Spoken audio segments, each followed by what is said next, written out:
to episode 15 of the Harsch Review of Film and TV podcast. My name is Sean, and with me is my brother Ryan. Hey, everybody. How's it going? And we've got a special guest in the studio this week. I'd like to welcome Not for Human Consumption's podcast very own Matt Nisbet. What's going on, Matt? Hello, guys. Thanks for having me on.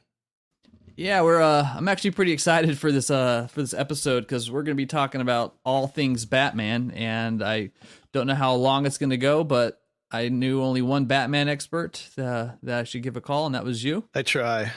You try. Yeah, so I'm excited for that. We're gonna talk about that in a little bit, but for me personally, I'm really curious what movies we're watching this week.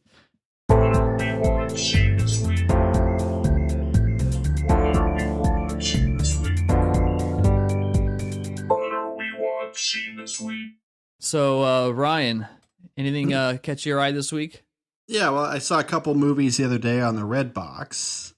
You love the Red Box. Oh yeah, it's right down the street, you know. Yeah. I got two of them. I got Tonya and The Disaster Artist. Oh, nice. Yes. Okay. So I haven't seen either of those. Okay. Well, let's start with Tonya. I thought it was really good. I liked it. I've seen it. It's yeah. awesome. What did you? Yeah, it was. I mean, it took a kind of a crazy story that I'm sure we all remember, and made it slightly humorous, and it didn't really downplay the craziness of the whole thing. Yeah, it's the Tonya Harding taking out Nancy Kerrigan's knee. Right. And from the 90s, right? Yeah, Sean, it's basically like a comedy, but I don't think they added any comedy. I think they just kind of told it straight up. Yeah, it reminded me in parts of like Fargo, kind of just where it was really like an unintentional comedy, but kind of the whole tone tone was very Fargo-esque. Allison Janney, she won the Oscar. She was excellent. She was so funny in this movie. What else has she been in? I think she was in West Wing, and I do remember her in the Howard Stern movie for a minute. Okay, that was the mom, yeah. In the Howard Stern, she was one of the producers, I think, when he was in Washington. Oh, yeah. Yeah. West Wing, I don't know that show, but I do know she's on it in some capacity. So I know West Wing has got some kick-ass intro music. That's about it. Yeah, that's all I know about it. Yeah. Haven't seen it. Yeah, definitely recommend this movie. I really liked it. Oh, nice. Yeah. Nice. And then, so what else? You said you saw that one too, Matt? Yeah. We went down to this place downtown Phoenix here, where it's called the Film Bar. It's a clever name. You can drink while you watch movies in a tiny little theater.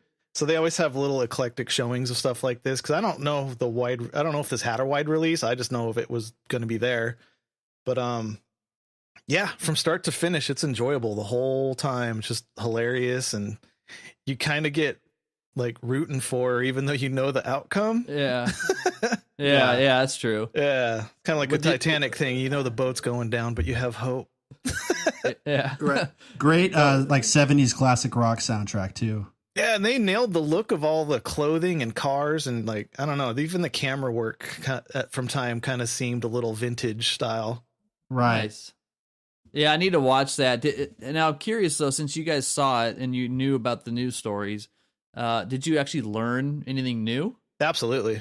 Yeah. I mean, I always thought that it was Tonya Harding that just walked up to her and smashed her in the knee. I didn't, honestly. I mean, when you're, I think I was 17 when that happened. I didn't really know much about it. I just heard it on the news. Yeah, everybody kind of heard it a little bit. Yeah, everybody kind of heard about it just a little bit, just around the edges, but this one dives deep on the details. Yeah, you learn a lot about Tonya Harding, obviously, and just kind of the crazy people she surrounds herself with. Her bodyguard? Yeah, that guy's great. Nice. Thinks he's some kind of international agent. Yeah, he thinks he's an international man of mystery, and he lives with his parents. But he's a big fat dude, just like constantly eating, just delusional, shoveling chicken wings in his mouth, talking about his top agents. Oh my god! Oh wow, well, that's awesome. Okay, so then you saw Disaster Artist as well. Yeah, so this is based on the making of another movie, which is probably the worst movie I've ever seen, called The Room. I don't know if either one of you have seen this. Yeah, I haven't seen it. I know enough of it. Yeah, it's pretty bad, and it has like a really huge like cult following. I guess people flock to theaters and these little indie theaters when it's playing. It's this guy Tommy Wiseau. Apparently, he made this movie. No one knows where he's from. He speaks with an accent. He financed this movie with about $5 million, which no one knows where he got his money from. And I mean, basically, like the title of the movie, the whole thing's just a hot mess. So I did read the book a couple of years ago. It's very entertaining. The movie was okay. I mean, it gets a little after a while. It just gets to be like, okay, we get it. This guy's kind of a mess, and this this film shoot isn't going, but it is funny. I mean, obviously, it has all the James Franco gang in it. Yeah. I didn't see a couple guys that usually are all in those movies, but I enjoyed it. It was funny, but it wasn't like. It didn't blow me away or anything. Did you like, was Franco's performance like Oscar worthy? I know he got nominated for the Emmy, or won, I think, actually. Yeah, I mean, I don't know about an Oscar. He did a good job though. Huh. You see that one, Matt? If you've seen the real guy, he nailed the guy pretty good. Yeah, I haven't seen it, but I've for that movie, The Room, I've seen enough YouTube guys. Hey guys. Yeah. Hey guys. Yeah, those guys. Hey guys, welcome to the channel. I've seen enough people talk about it. They've reviewed it to death, and I got enough out of it for that. But I do want to see the Disaster Artist. Speaking of that film bar again, kind of go there a decent amount of times. They have days where they'll play The Room, and then you take a 15-minute break, then you go watch the Disaster Artist. So nice. Planning on doing that. Yeah, I've always been a little skeptical that the cult following The Room has, and I haven't seen it. I don't really have any interest. But, I mean, for me, I've just been skeptical if it's, like, funny to hate because it's really bad and there's any entertainment, or just because it's kind of a cult following and it's like you just do it because others are doing it. Yeah, I think it's just the fact that it's so bad it's good. I mean, I know that's an old cliche, but I think that's one of those, that lives. But, like, is it? You've I think seen it, right? I think it's really? It's so bad it's fucking bad. I mean, it's like it's not even that good. I mean, it's awful. Yeah. I mean, it had like some kind of a screen release. It looks like a made for TV movie. There's a lot of like stuff in there that just never gets resolved. A lot of randomness. Yeah, it's awful. It's a mess. Yeah, I haven't had any interest in it because I kind of off the bat, once I saw the cult following build around it, I was getting, I don't know if it'll alienate me from some people, but I was getting Rocky Horror Picture Show vibes, and literally fuck that movie. Yeah. It's no good. It's garbage. It's always been garbage. It's never good. Yeah. That's my point, is it's just like sheeple can flock to certain things, and I just didn't really, that doesn't draw me, at least. But I got tricked into seeing Rocky Horror Picture Show, and when they did the toast and everybody threw toast, I said fuck this and went outside into a bar across the street.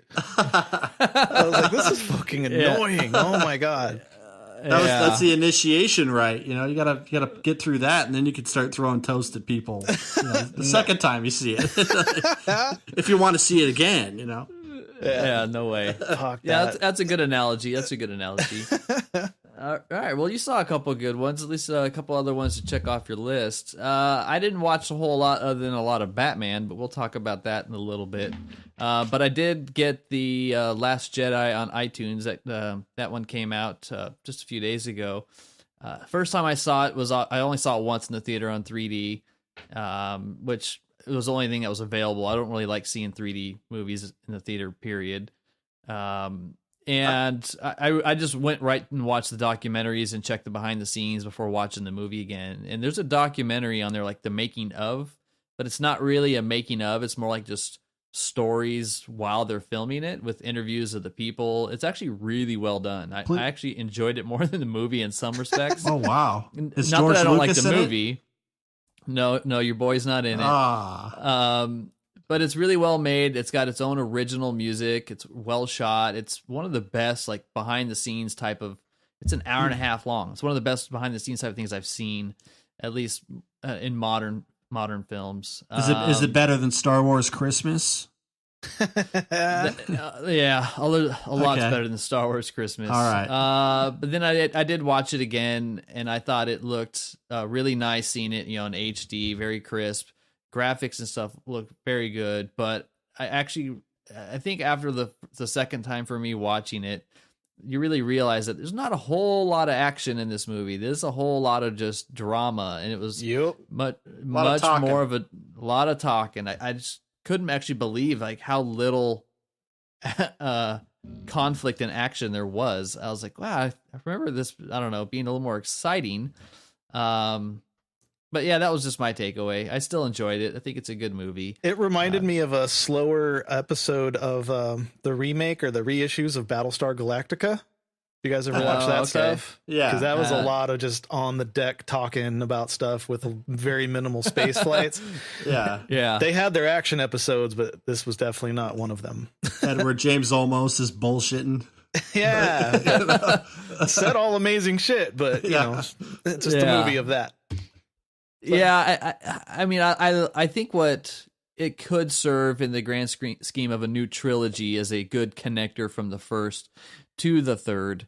But ultimately, I don't know if it's going to age well because of just the pace and how it's really seems to be setting up a third one in hindsight. Like seeing it again, you really feel like it's just setting stuff up. It's a stepping stone. Wanted to do, yeah, but it's a 2.5 hour stepping stone, which is a bit much. Whereas something like Empire did a great job of setting up Return of the Jedi, but still had a much better pace to it and its own drama, like almost as a standalone. Yeah, I mean, we got some new characters and, It did have the best saber fight scene out of any of the movies altogether, though. Yeah, that's true. In the throne room? Yeah, that throne room throwdown is ridiculous. Yeah, and the behind the scenes of that's pretty cool where they're talking about how they were doing it. I just remember when I saw the throne room fight this time around, within the first 7 or 8 seconds, they cut away back to like Finn talking on some ship. And I was like, oh, they should have just let it keep rolling. And then they went back to it. But that was the only thing is there's just one cut I thought they should have changed. But I agree. Yeah, it's good. If you're a fan of it, I enjoyed watching it again. Behind the scenes and all the extra stuff's great. So check it out when it's on Blu-ray. Nice. But I'm not the only one who watched the Star Wars movie this last week. No, that is me. That is where so. Oh man! Now, before we go into this, because we were a little bit excited in the beginning, so Matt's on a podcast, Not for Human Consumption. Yes. So why don't you just tell us a little bit about that podcast and how that tied into Star Wars? What's your show about? So the best way I was thinking about, since we booked to do your show today, I was trying to think of how to describe our show, and I basically summed it up as the weekly drunken update on basically anything we're into, which is music, gaming, movies, just kind of general bullshit everybody goes through. Yeah. That's pretty accurate. Yeah, like it's so it's multi-genred. We kind of did a joke this last episode that came out on Tuesday where we were making fun of true crime podcasts and how there's a billion of them and they just get crazy hits out of nowhere. So we just told dumb stories for a minute of where our other host, Alan, we're in a band together. And after rehearsal, it was late at night, 11 p.m. He went to a QT to get some gas and a snack, and he saw a kid jack a bag of Fritos. And the clerk yelled at him. The kid pedaled away hard as fuck, but slid and just landed face first on pavement. Oh, and we deemed that enough to be a true crime to call our whole episode a true crime podcast, so we can post it in all the other forums. Yeah. Milk it. That's gonna be better than Dirty John. Yeah, because there's serious forums about true crime. It all kind of started with that Serial podcast, which was somewhat entertaining, but went downhill from there. Then true crime just blew up. Well, I don't know if they play the Law and Order music underneath their stories, but we did. No. Wow. I've listened. That funky I've bass. listened to all your episodes, and I thought your strongest conversation was that one that you had with Dylan and Dave when Alan had to go get called into work. Oh, no offense to Alan. It was like a whole different podcast. I was like, wow, this is some interesting shit. And then But I thought your last episode was definitely your best because it had that nice theme, and you did great with all the music and stuff like that. So nice job. Thank you. And Alan kicks into narrator voice whenever. Yeah, I dumped the sound files. I dumped the sound files under everything without telling anybody. We barely plan anything. It's like a loose outline, and then So he'll just hear one of the samples fly out of like we had the Unsolved Mysteries theme.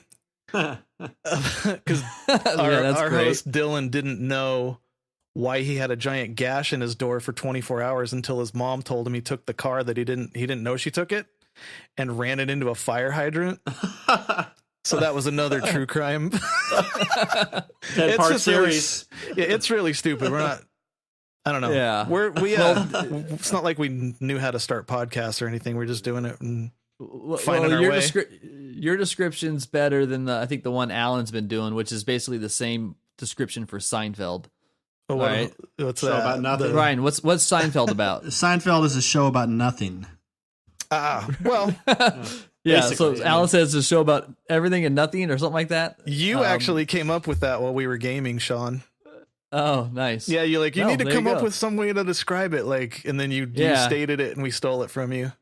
Yeah, there you go. Nice. Hey, that's probably where I got the inspiration from. But it makes sense. Yeah, it's about everything and nothing, meaning that it is nebulous. And it's also what I like about your approach to it is there's a lot of variety. Like our show's, I think, pretty predictable.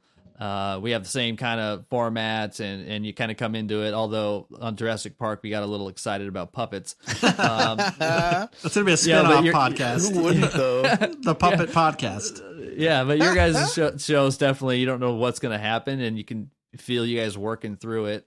Oh yeah, sometimes the thing will land flat. Like Dylan tried to do a new. I know. Yeah.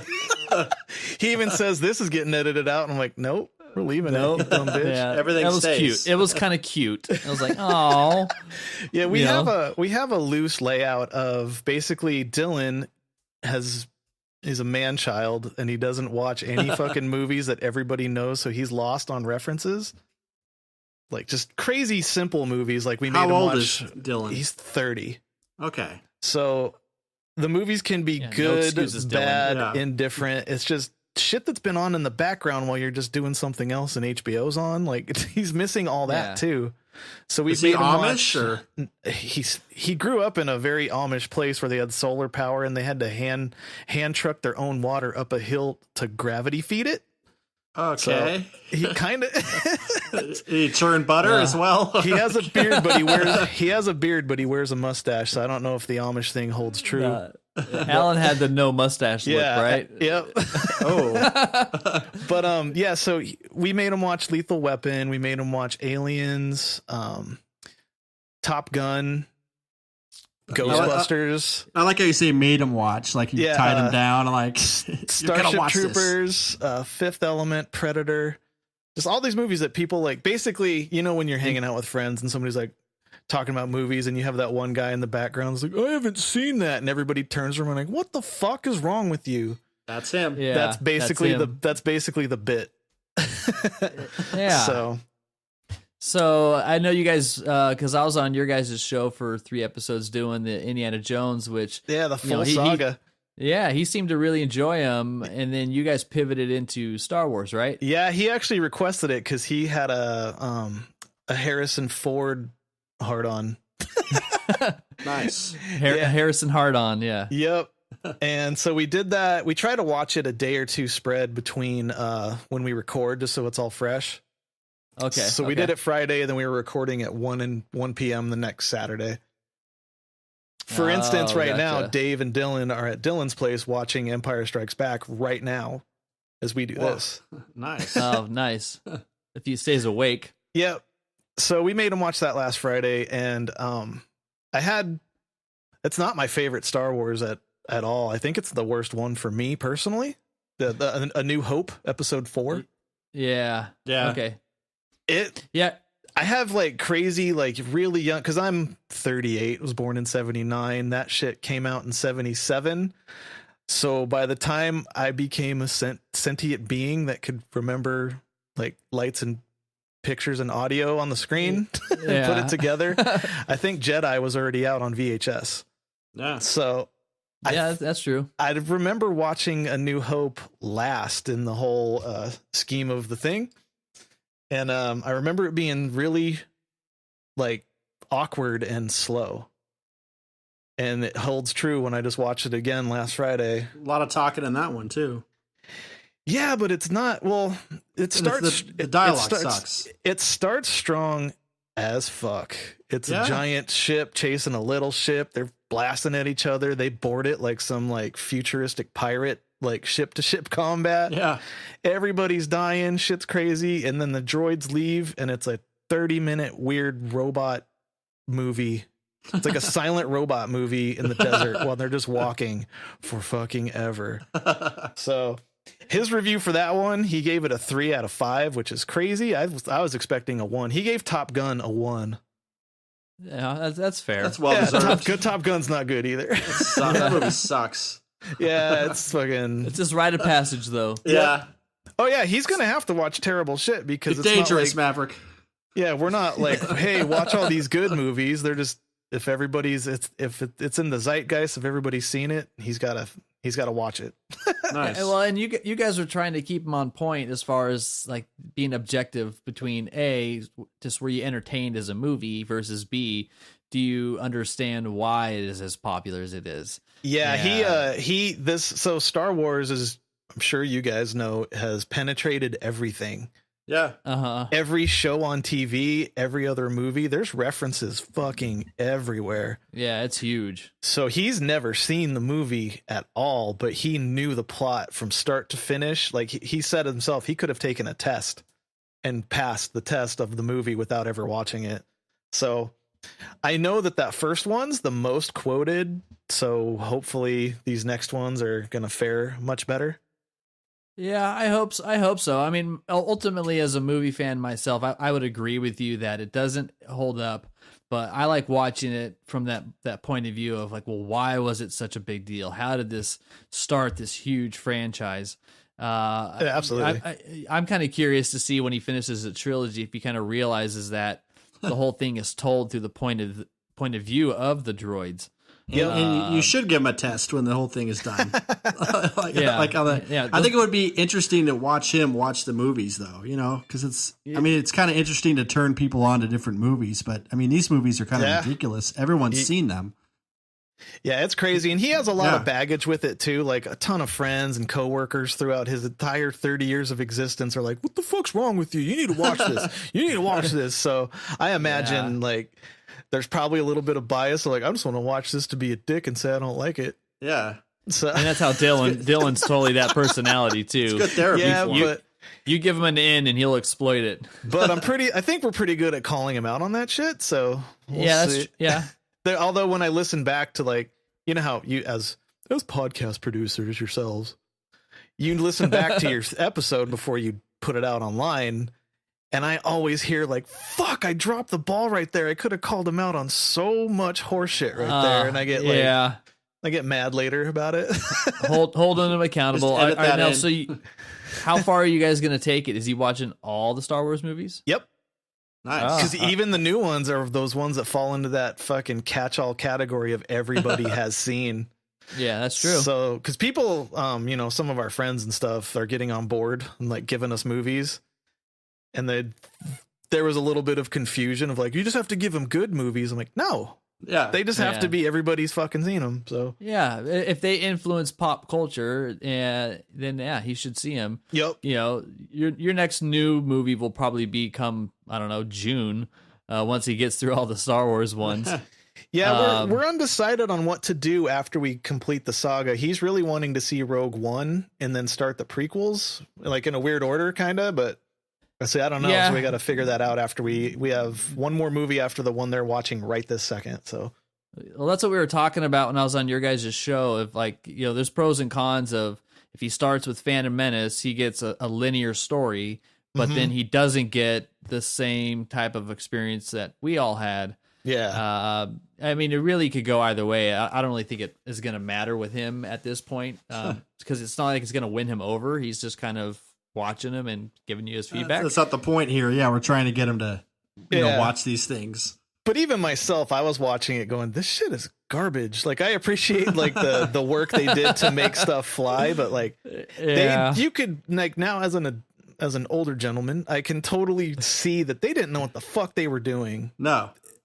And yeah, that's true. So on our podcast, we're talking about it. I pulled up the very first trailer they released for it, and it's not even the same movie. It has like this weird, crazy, like Flash Gordon fucking music. And it's bad. It's bad. And there's countless stories online of how that movie was saved in editing. Like George Lucas just dumped a pile of shit on a table and they figured it out later. Well, that's the key because, you know, the tie-in is that his wife was the one who was responsible for all those edits. And that's why those movies were great. And when she divorced him around the time he was making Temple, the same time Spielberg got divorced, that ever since that point, which I think was right after Empire-ish came out, that's like when everything he ever touched since then went downhill. That's a secret weapon. She was the secret weapon, yeah. Why did she divorce him, you think? She was tired of all the flannel shirts around the house? I'm tired of your weak chin and your neck beard and your flannel shirts, George. Tired of it. Your sneakers. Yeah. Your tiny little sneakers and your dad jeans. Your little mumbly voice. I'm tired of it. One of those Wranglers. Yeah. Yeah, well, I'm looking forward to seeing how Empire is. I know that I think Empire's good. Mm-hmm. I think people are a little starry-eyed when they see it because they want it to be better than it is. I still think it's good, but it still has a lot of issues. All those movies do. They still, by that point, they knew how to make one, though. Yeah. So it's like, it holds up to a point. For me, the most important part about Star Wars, and this might be something worth looking into in your next one, is that Lucas had such a bad Hollywood experience after making the first one, is that he went and financed everything himself after that and broke away from Hollywood and was no longer under the umbrella of big studios, which everybody hated. And so he actually protested Hollywood and defied the system because he was sitting on this gem that he could. He did a Kubrick. Yeah, that was very unique for him at the time. I mean, even at the point to where to open a movie without credits and to start it with a crawl was never done before. Yeah. He had to pay fines because he did that. And so he was just so annoyed that he couldn't do what he wanted that Empire was like his protest movie. He shows up at the studio. He's like, "Do you accept flannel shirts as currency?" Like trading fucking belts. Yeah. I got 10 pairs of Wrangler jeans. Well, Hollywood does tend to muddle in some things, and that's why the back half of what we're doing tonight is questionable. Yes. I know. We're gonna have a good time. Yes, sir. But other stuff I've watched is this week is Grinding Nemo. Is that a porn? Yeah. No, it's The Shape of Water. Oh. Sorry, look at you set that one. No, that was great. Nice.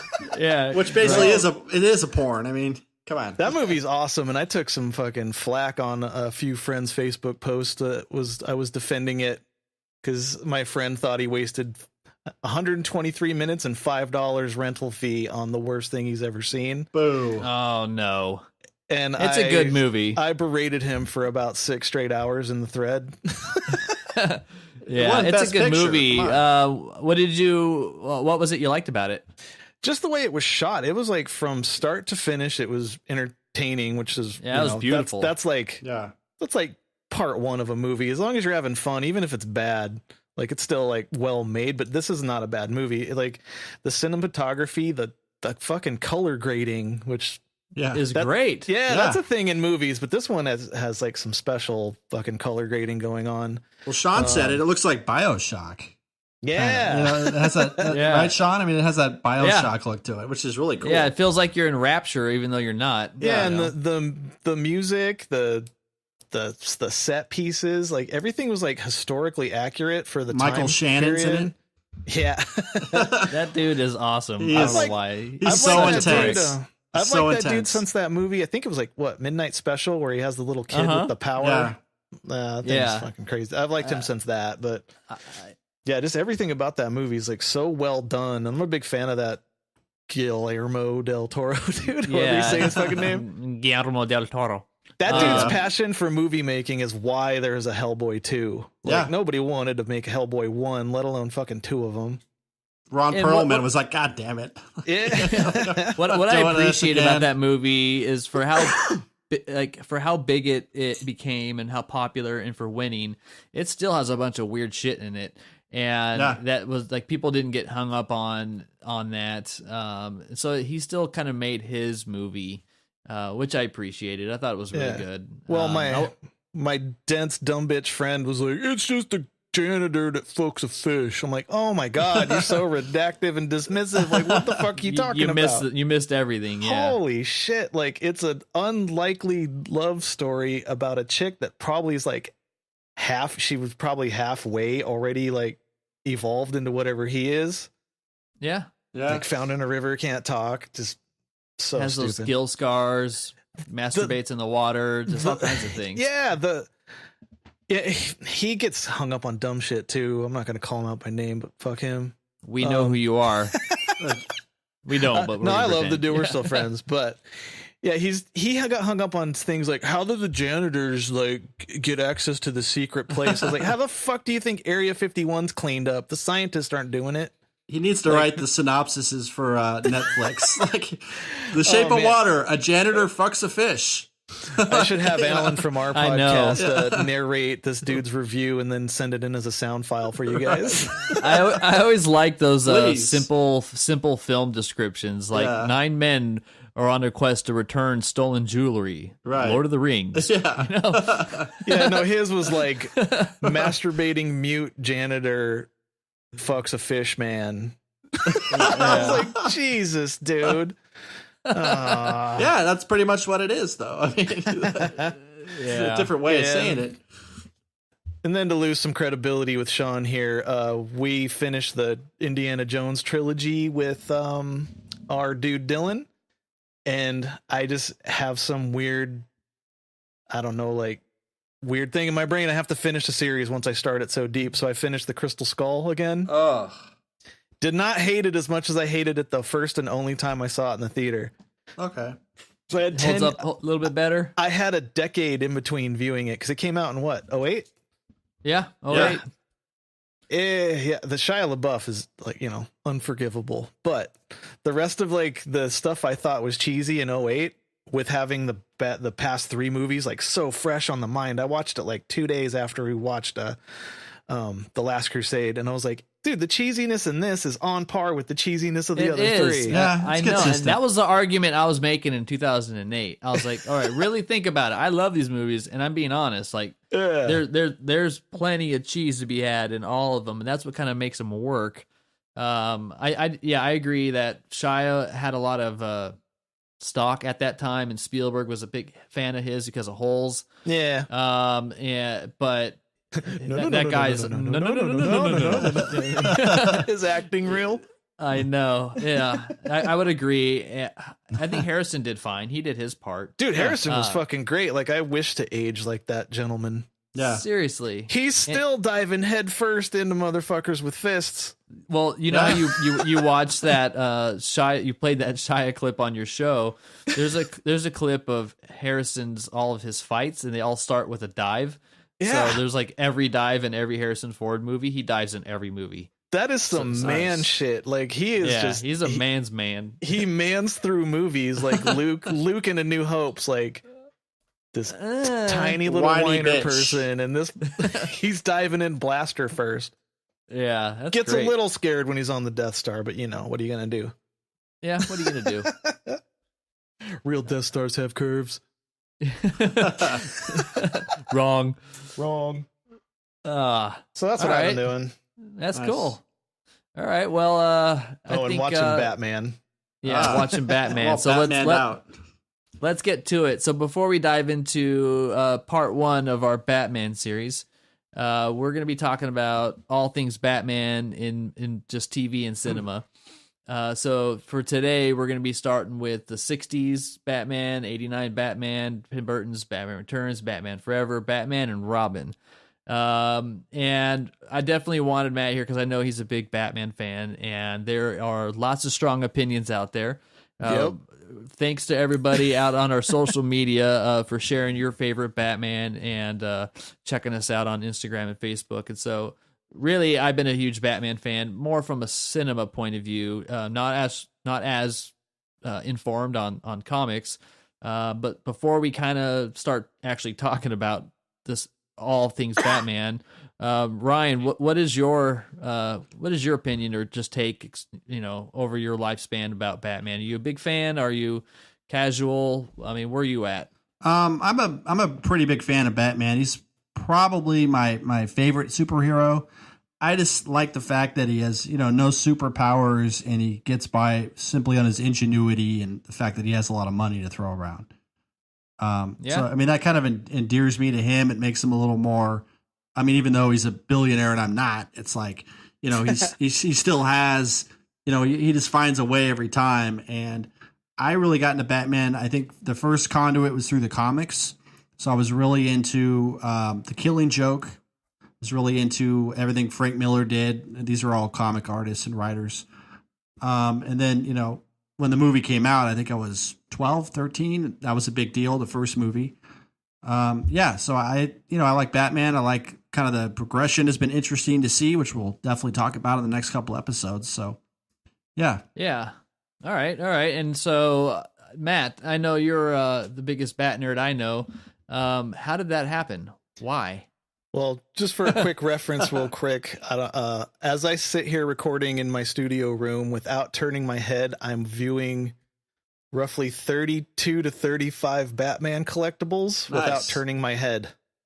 So I don't know. Oh, okay. Are they still in their original box? Yes. Nice. All right. Some of them are outside because they were just too cool, but I have like crazy little street artist paintings of him.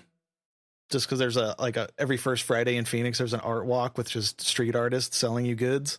Nice. I even got some stuff from them, so that's pretty cool. But I pretty much, I think I grew up with the show. Like my parents would watch the show or just put it on while I was little. The 60s show with Adam West, I despised as a kid. I was like a grumpy 70-year-old man as a kid being mad at it. Yeah. Because he had like the bat shark repellent. He was surfing and shit. I was like, come on, dude. That shark repellent. And then my parents went away on a trip, and I think my aunt was watching me, and my and her husband gave me a Batman comic that was not any of that. I think it was probably some Frank Miller stuff, but it was like darker and really cool, and he was huge. He wasn't like that skinny, weird Adam West with like the weird painted on eyebrows above his cowl eyes. The light gray suit. Yeah. Yeah, the Frank Miller one was just tearing it up, like so good. So, and then the 89 movie came out. I was like 10. Yeah, I was 10. Yep, 10. Mom took me to see that, and that movie was a big deal. That was a big deal, especially for our age at that time. Do you guys know that, there wasn't any internet back then? People would call movie theaters to see what movies had the trailer, and they would buy tickets to movies they wouldn't see to go watch the trailer and then leave. Wow. Yeah, and people were stealing the posters off of bus stops and shit. Oh. Yeah, it was a big cultural hit. Probably one of the first blockbusters I experienced kind of growing up. And it just kind of shows you how much of an audience there was. So that kind of started you down the path of just all things Batman. Yeah, absolutely. Nice. So who's if Batman's your number one, who would you say, just for comparison or sake, like who's your number two? My number two superhero? Yeah. Fuck. I really like. This is stupid. I like Green Arrow because he's like Batman's best friend. All right, no, that's respectable. They fucking went through some shit together, and like the Frank Miller, A Dark Knight Returns, like he fucking comes through and like missing a fucking arm, and he's still down to help him take down Superman. I don't know. Green Arrow is fucking solid. Nice. Yeah, so for me, it was same thing. Like it really kind of kicked in with Tim Burton's movie where I kind of got it. I mean, I did read some comics and stuff, but that was more kind of leeching off Ryan. He had more of the comics growing up with him. But this is one thing I just kind of want to mention because I coincidentally read an article today about why I can't remember who wrote it, and I wish I had it on me right now. But essentially, here's the premise: why are the DC movies struggling compared to the Marvel movies? And this person who was some type of DC Comics expert says that he actually loves the DC characters.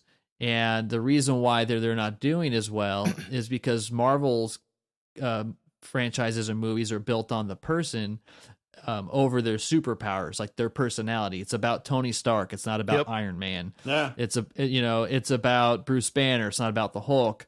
Whereas in DC, they came him up in an era of, the 20s, 30s, 40s to where it was more about the superpowers. It was about Superman, not about Clark Kent. So things like that. The only exception they said was Batman. And Stan Lee agrees with that from Marvel. Oh, okay. Yeah, so I thought it was just an interesting point because Batman is a rare exception in the DC universe. I personally think he's the most compelling superhero, in my opinion. Mm-hmm. I can relate to him more. It's just as far as visioning, the path that he's walking is authentic, or I can buy into that a little bit easier compared to if some people watch like fantasy movies and they can't get over the magic aspects of it. Anything with Batman could totally be plausible if you really think about it. Yep. And that's what I really kind of appreciated about it. So I've always just kind of been, I don't really see him as a superhero so much, but more of a just like a cherub of justice or something. I don't know. Well, more on your point right there, since you don't see him as a superhero, it's his intellect and planning, which is why he's the leader of the Justice League. Right. He basically is the brains behind all the powers that they all have. They need that discipline. Yep, because they're all showboaty, except for Superman, but he whips them into shape. Yep, he's the controller above all of them. Yeah. Huh. Makes well, sense. That's pretty interesting. Yeah. But so anyways, let's get into it. Let's talk about all things Batman.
So, Matt, you just mentioned the 60s TV series a little bit, and you had some strong feelings about it. So here's what I don't know. Maybe you guys can help me get through this, because I have my opinions on it, and I'll mention those in a second. I personally feel like the 60s Batman was a generational thing. It really was. I understand why it was successful, very, very successful. Mm-hmm. I think it had 120 episodes, and it came out in a time when there was heavy censorship and things like that. And I know it was produced from the mindset that, what was it? The producer was William Dozier. Wasn't a big comic book guy, but felt like the only way to make it work was to make it campy and fun. So is that how much of a departure from you guys, what is the 60s Batman series from source material? As far as its tone and everything. It's like a 180. Yeah, the very first iteration of him, he was kind of just like this. I think he even used fucking guns. Yeah. Right. And he was a drunk. Yeah.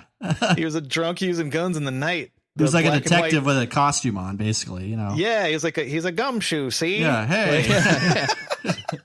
Try my elixir. So it was a pretty big departure. Yeah, but if you think about the time it came out in, remember, like, well, not, I don't know if we're all not that old yet, but remember the 60s? Remember the 60s? No, but that was that time. Woodstock? Like, you know, if we all grew up with Nickelodeon and Nick at Night, that's when all those dumb movies with like Teen Surfing USA, like beach party bullshit shows. The Monkeys. Yeah. I mean, the Monkeys remind me a lot of the Batman. I think a lot of it had to be drugs, though, right? I mean, that show just followed suit. There's a goddamn episode of that where Batman and Robin have trunks on and they're surfing. Yeah. I know. And everybody's on the beach and they're partying and they're doing that little shitty 60s surf dance. Frankie Avalon and Annette Funicello. Yeah. I was trying to Google them so fucking hard. Beach, you're trying to beach do blanket Batman. Yes. Right? Yeah, that's exactly what that show is, and it's what it catered to, and because of that, they fucking nailed it. But what about the villains? I mean, how are they? Because I haven't seen that much of it, but what I have seen of the original show, I hate. I can't do it. And, you know, especially as you get older, you get a little more selective with what you watch. Like, I couldn't watch 5 minutes of that right now. Catwoman was hot though. Yeah. Well, what I can say is, you know, I posted on our Facebook and Instagram, kind of soliciting just people's feedback, and this by far was our most successful post on both platforms. It's just really great engagement. So I just want to say appreciate everybody who liked our posts or commented on it. And there definitely is a lot of fondness for Adam West for that TV series. Wow, and he's just a lovable dude though, like through his whole life and career. Yeah, but here's why, and I'm gonna give a nod to an old friend of mine, Scott Sebring. So Scott, if you're out there, how you doing? It's been a while. I used to work with Scott, and he is probably the biggest Bat geek I know from that series. Very, very passionate. It runs in his blood. So much so that I would say he's hand down the best cosplayer for Adam West Batman, period. I mean, nice. Check him out. Like, just Google him and you'll see it everywhere. I was really impressed and inspired by him taking his passion for Batman and doing events with Adam West and the folks from the cast, you know, doing parades with the Batmobile, like you name it. That's huge. He fully got immersed into it. And so just kind of for the time I got to know him and work with him, I understand like why he likes it. And I think that's great. And not to speak for him, but to speak for people in his situation. I think that with Batman, there's been 7 or 8 of them now. It's his Batman, and everyone's got their own version of this is the one I identify with. Yeah, I don't think there's one that's objectively speaking. I think there's some that are clearly a more truer portrayal to what the character of the source material is. I don't think Adam West, at least from my knowledge, or just that portrayal of it, is an accurate portrayal of everywhere else you get exposed to it. But that's just from my narrow point of view, because I'm not 100% intimate with the inspiration and all that kind of stuff. It had a lot of influence. I think it served its time, but then Batman kind of went dark for a long time after that show. Yeah, absolutely. But yeah, for me, it's nothing I can go back and enjoy. But I think if it was during my childhood and I grew up with that, like, of course I'm going to love it. But yeah, I agree. It's very, very different take compared to what modern Batman is. They nailed it for the time it came out, which is, good on them. Because that, like we said, that beach stuff was huge back then. There's whole movies of Beach Party USA. So they played to the audience and they won. And, whatever it took to make Adam West eventually land on Family Guy for me. So without that, he wouldn't have got there. Yeah, he was great. Yeah, even Dylan knows who he is, right? Yep. Yeah. That son of a bitch, Dylan, fuck you. Well, going back to Dylan, really quick insert on Dylan. If you show him all these movies, he'll start maybe understanding Family Guy a little bit better now. Like with all the references and stuff. I mean, he straight said that Family Guy did Star Wars better for him. All right. Yeah. This dude's broken. We're slowly fixing him. But anyway. I know. Yeah, that's a shame. But he's getting it. He's getting there. So I don't know if there's much more we really can say about the 60s TV series. Just wanted to kind of establish our points of view and experience to it. I don't think any of us are huge fans or have strong opinions. We didn't grow up in that era, so I do have more I can add to that. I do have one thing to say about the 60s version. All yours. It murdered the character for a decade or more. Yeah. Once that beach shit fell out of fucking fashion, they didn't know what to do with the character. And that basically is why he went away. For more than a decade. I mean, yeah. You didn't really see him on the screen for, I mean, if the show ended in the late 60s, it would be another at least 15, 16 years until they start talking about it. Is this just because people's memories of it was just not to be taken serious? Well, that whole style of show just fucking died. Like, you know, there's old shows that still hold up today. I'm pretty sure if you watch fucking Taxi, it's still funny. But like, that's true. No beach bonanza bullshit of Net Funicello stuff's gonna play at all ever again. Ever. Yeah, I mean, I appreciated a lot of the humor in it. I thought I like the campiness, knowing that how it was made, and like I could see a lot of the humor. It's just a different style, and I think they did a great job with it. They kind of stayed true to themselves, which I respect. But again, the Joker was okay. The Joker they did, whatever. Romero, who's his last name? I think Cesar Romero. Yeah, it was just all so over the top, though. I mean, in retrospect, it's like, come on, for sure. It's just ridiculous. It's just all like hamming it up, you know. So I'm sure this is going to come up again when we start getting on the back half of today's episodes. Any last thoughts or feelings before we move on? Nope. No. All right, I'm good. All right. So Batman for me, like I mentioned, as many others, 1989 was huge for Tim Burton and the Batman movie. I remember having I had this book that I got before the movie came out. It was kind of like one of those things you get at like a baseball game or like a program, I think. Mm-hmm. It was probably like $10. It was like maybe 30 glossy pages and just had a bunch of stills and some stories and like the blueprint of the Batmobile. And I mean, there's even like promotions and stuff all around. Like you go to AM PM and get a big gulp with the Batman on the side. And, you know, it was just everywhere. The Bat logo T-shirts were everywhere. So it really got revitalized so when I watched that movie a week ago, I was a little underwhelmed. Yeah. But it was very nostalgic for me because it's been a while since I've seen it.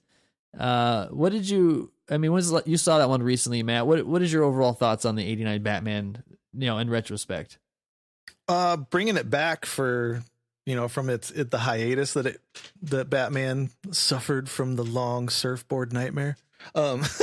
Yeah. I don't know. Like they wanted to bring it back, dark and do true to the character. Cause, in that meantime, Frank Miller came out with all these, like I said, I started on the Frank Miller comics. So when that came out in the theater, it was a true ass, like, not exactly Frank Miller, but the darkness was there from it. And like, I don't know, he was intimidating, cowering in the shadows to jump out at the criminals. Well, there's a lot of mystery there. Yeah, like you don't know what the fuck's going on with him. That long the intro sequence is it's just flying through like the Bat logo for a while. For like 20 minutes. It's like, yeah. I was like, come on. I was watching it recently too. I was like, all right, I get it. Like, well, nowadays you're like, come on, move. Pick it up. I don't care who the script supervisor was. But in the time as a kid in the theater, I was like, that shit was like, I don't know, it was edging it to explode right when this fucking happened, and then when the music just fucking crescendos, and then it's going in the alleyway where they're mugging that chick. Fucking awesome. Well, and so Frank Miller was doing Daredevil in the early 80s, and then in 86 he came out with his Batman stuff. and Dark Knight Returns, and definitely had a different tone, a different look and feel. It was a little more grittier. Batman was super ripped. He was old and jaded for how long he's been doing it. Did he ever have like a 5 o'clock shadow at times, or is that just me? Yes, I believe he did. I'm just trying to remember. I can go grab my books. So it's funny you mentioned the music, because I think this has like the best Batman song out of all those movies, from what I recall. They put it in Justice League. Yeah. Oh, did they? Yep. Yeah, that's right. One of the fights in the fight scene when they first encounter Steppenwolf in the nuclear power plant. It was like a variation on it, kind of, but yeah. No, they just dumped it in straight away. Really? They're just like, yeah. Huh. Yeah, I gotta check that out again. But yeah, so the music was great. I remember the first scene. There's a lot of parts where I'm going, I don't remember this. Oh yeah, I remember this. I don't remember that. Oh yeah, that's how this part goes. And it's kind of funny because he kind of just glides in, and you're like, how's that happen? And there's no air or anything like that. Keeping him afloat. I remember the thugs, and I was like, as a kid, you're just kind of like, yeah, that's what thugs look like, They all have accents. Yeah, exactly. It looks like Tom Waits, robbed those people. Yeah. Right? Damn it. Yeah. That's what I thought it was at first. Like, that's Tom Waits. And so that one kind of picks off because Michael Keaton obviously was I think people talked about Michael Keaton the same way people talked about Heath Ledger as the Joker. Because if Michael Keaton didn't pull it off, then we would be in a different spot than we are today. And a lot of people say, and I think you're even one, is that some people can play a good Batman, but they can't play a good Bruce Wayne. Yeah. So where was Keaton on it? Was he a better Batman or a better Bruce Wayne? I think he was a better Batman, decent Bruce Wayne. I agree. Yeah, the studio gave Burton a lot of shit for picking Michael Keaton because he wasn't really a proven actor at that point. He was just a comedic actor, and those were kind of whatever. Yeah, because he did what, Beetlejuice, and then the Dream Team, and Mr. then Mom. Batman. Yeah, not to shit on people's craft, but we all know when you see comedy movies, there's a ton of people you see, and then they just go the fuck away. So you don't know if they have staying power at that point. Yeah, that's true. From the 60s stuff that Warner knew they fucked up Batman. So to bring it back, they were interested in making it super dark after a ton of people were pitching it to go even more cheesy than before.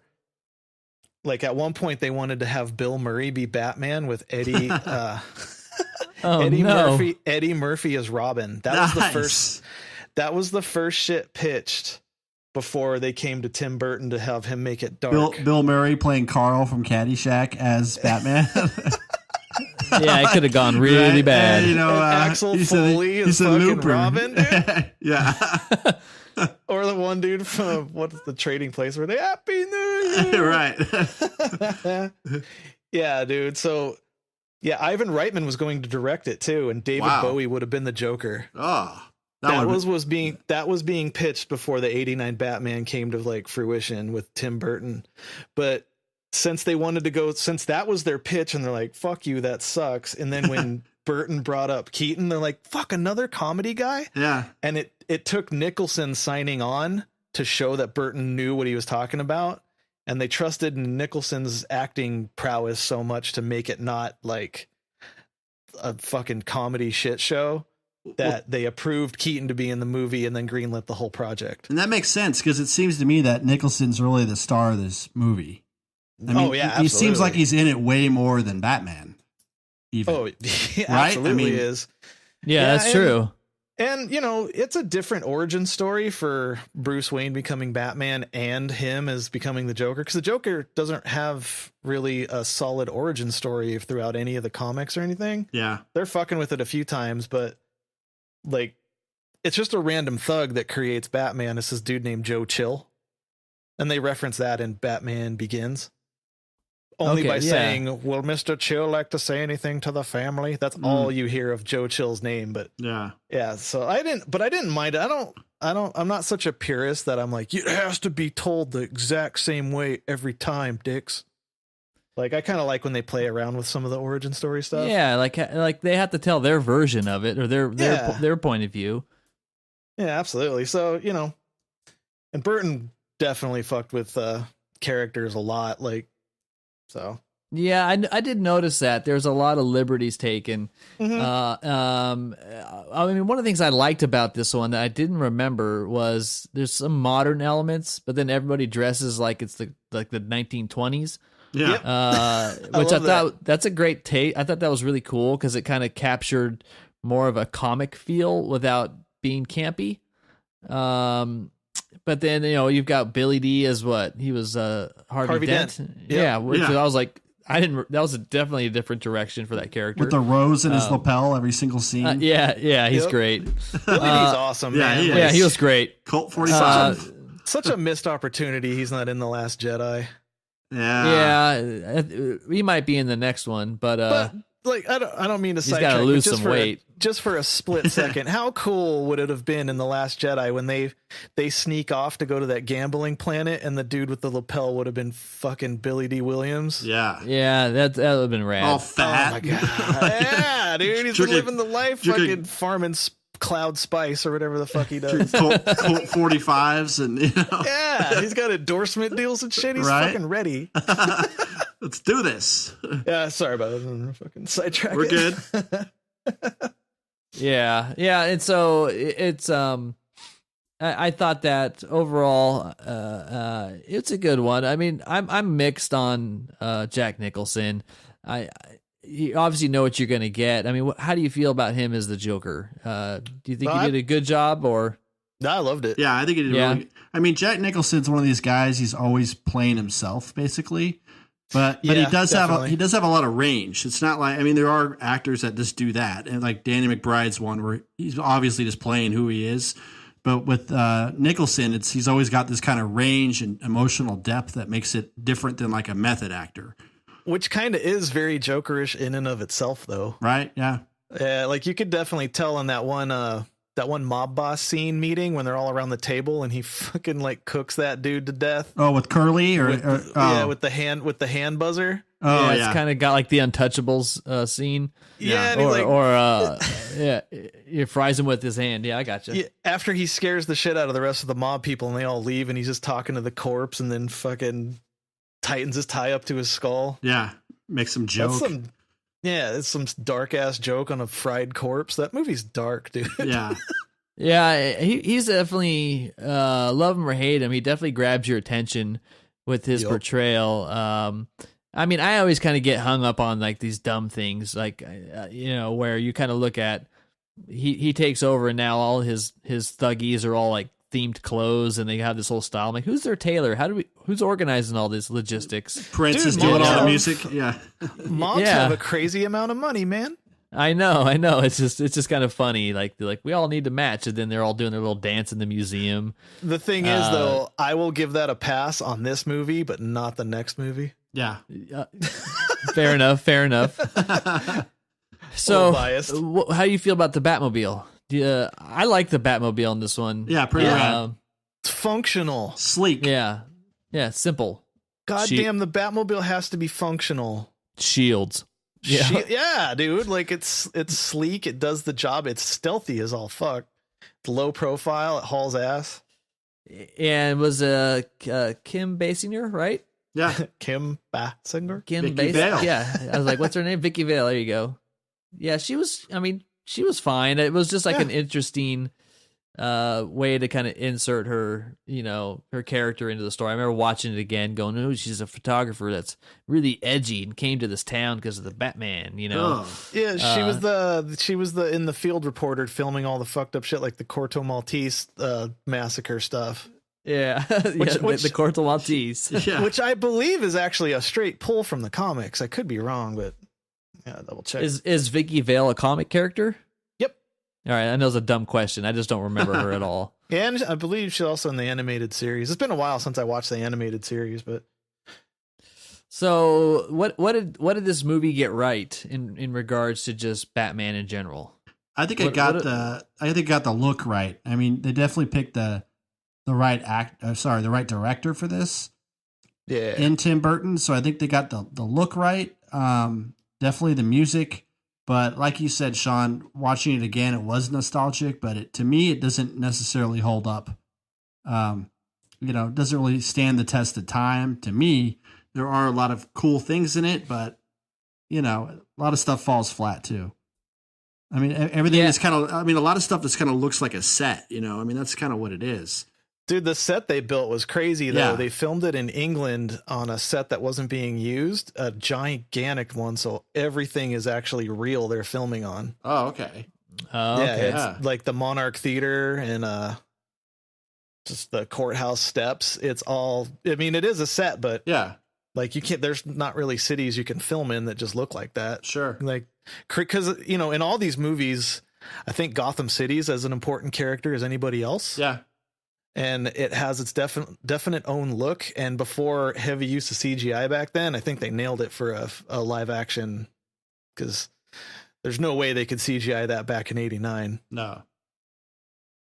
Yeah. And that's because it's such a strong look for '89 and that look and feel, which is, I think, Tim Burton's clearly most successful movie at that point. I think that helped just kind of reintroduce you to Gotham, which is a character within itself. Yeah. Did a great job playing that. That's one thing where I get kind of hung up on, like with superhero movies, where it's just, it takes place like in modern America, and it kind of misses some of that mystery for me. Yeah, it was the most expensive film ever filmed in England, in the UK. Wow. Jeez. At that time, obviously, but sure.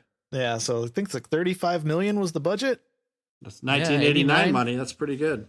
Yeah, especially like they built real buildings.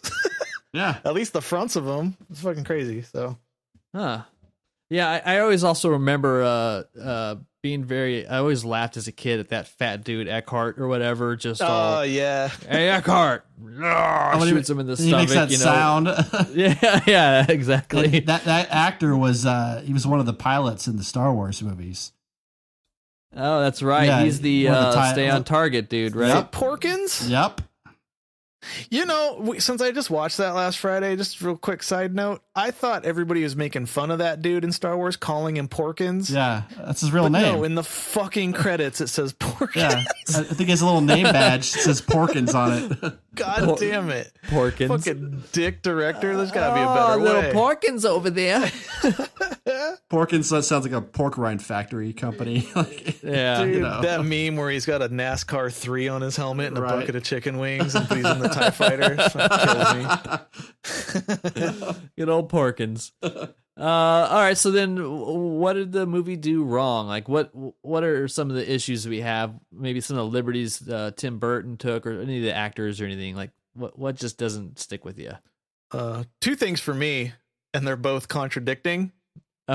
Okay. He would never fire a chain gun from a vehicle down a street at a person.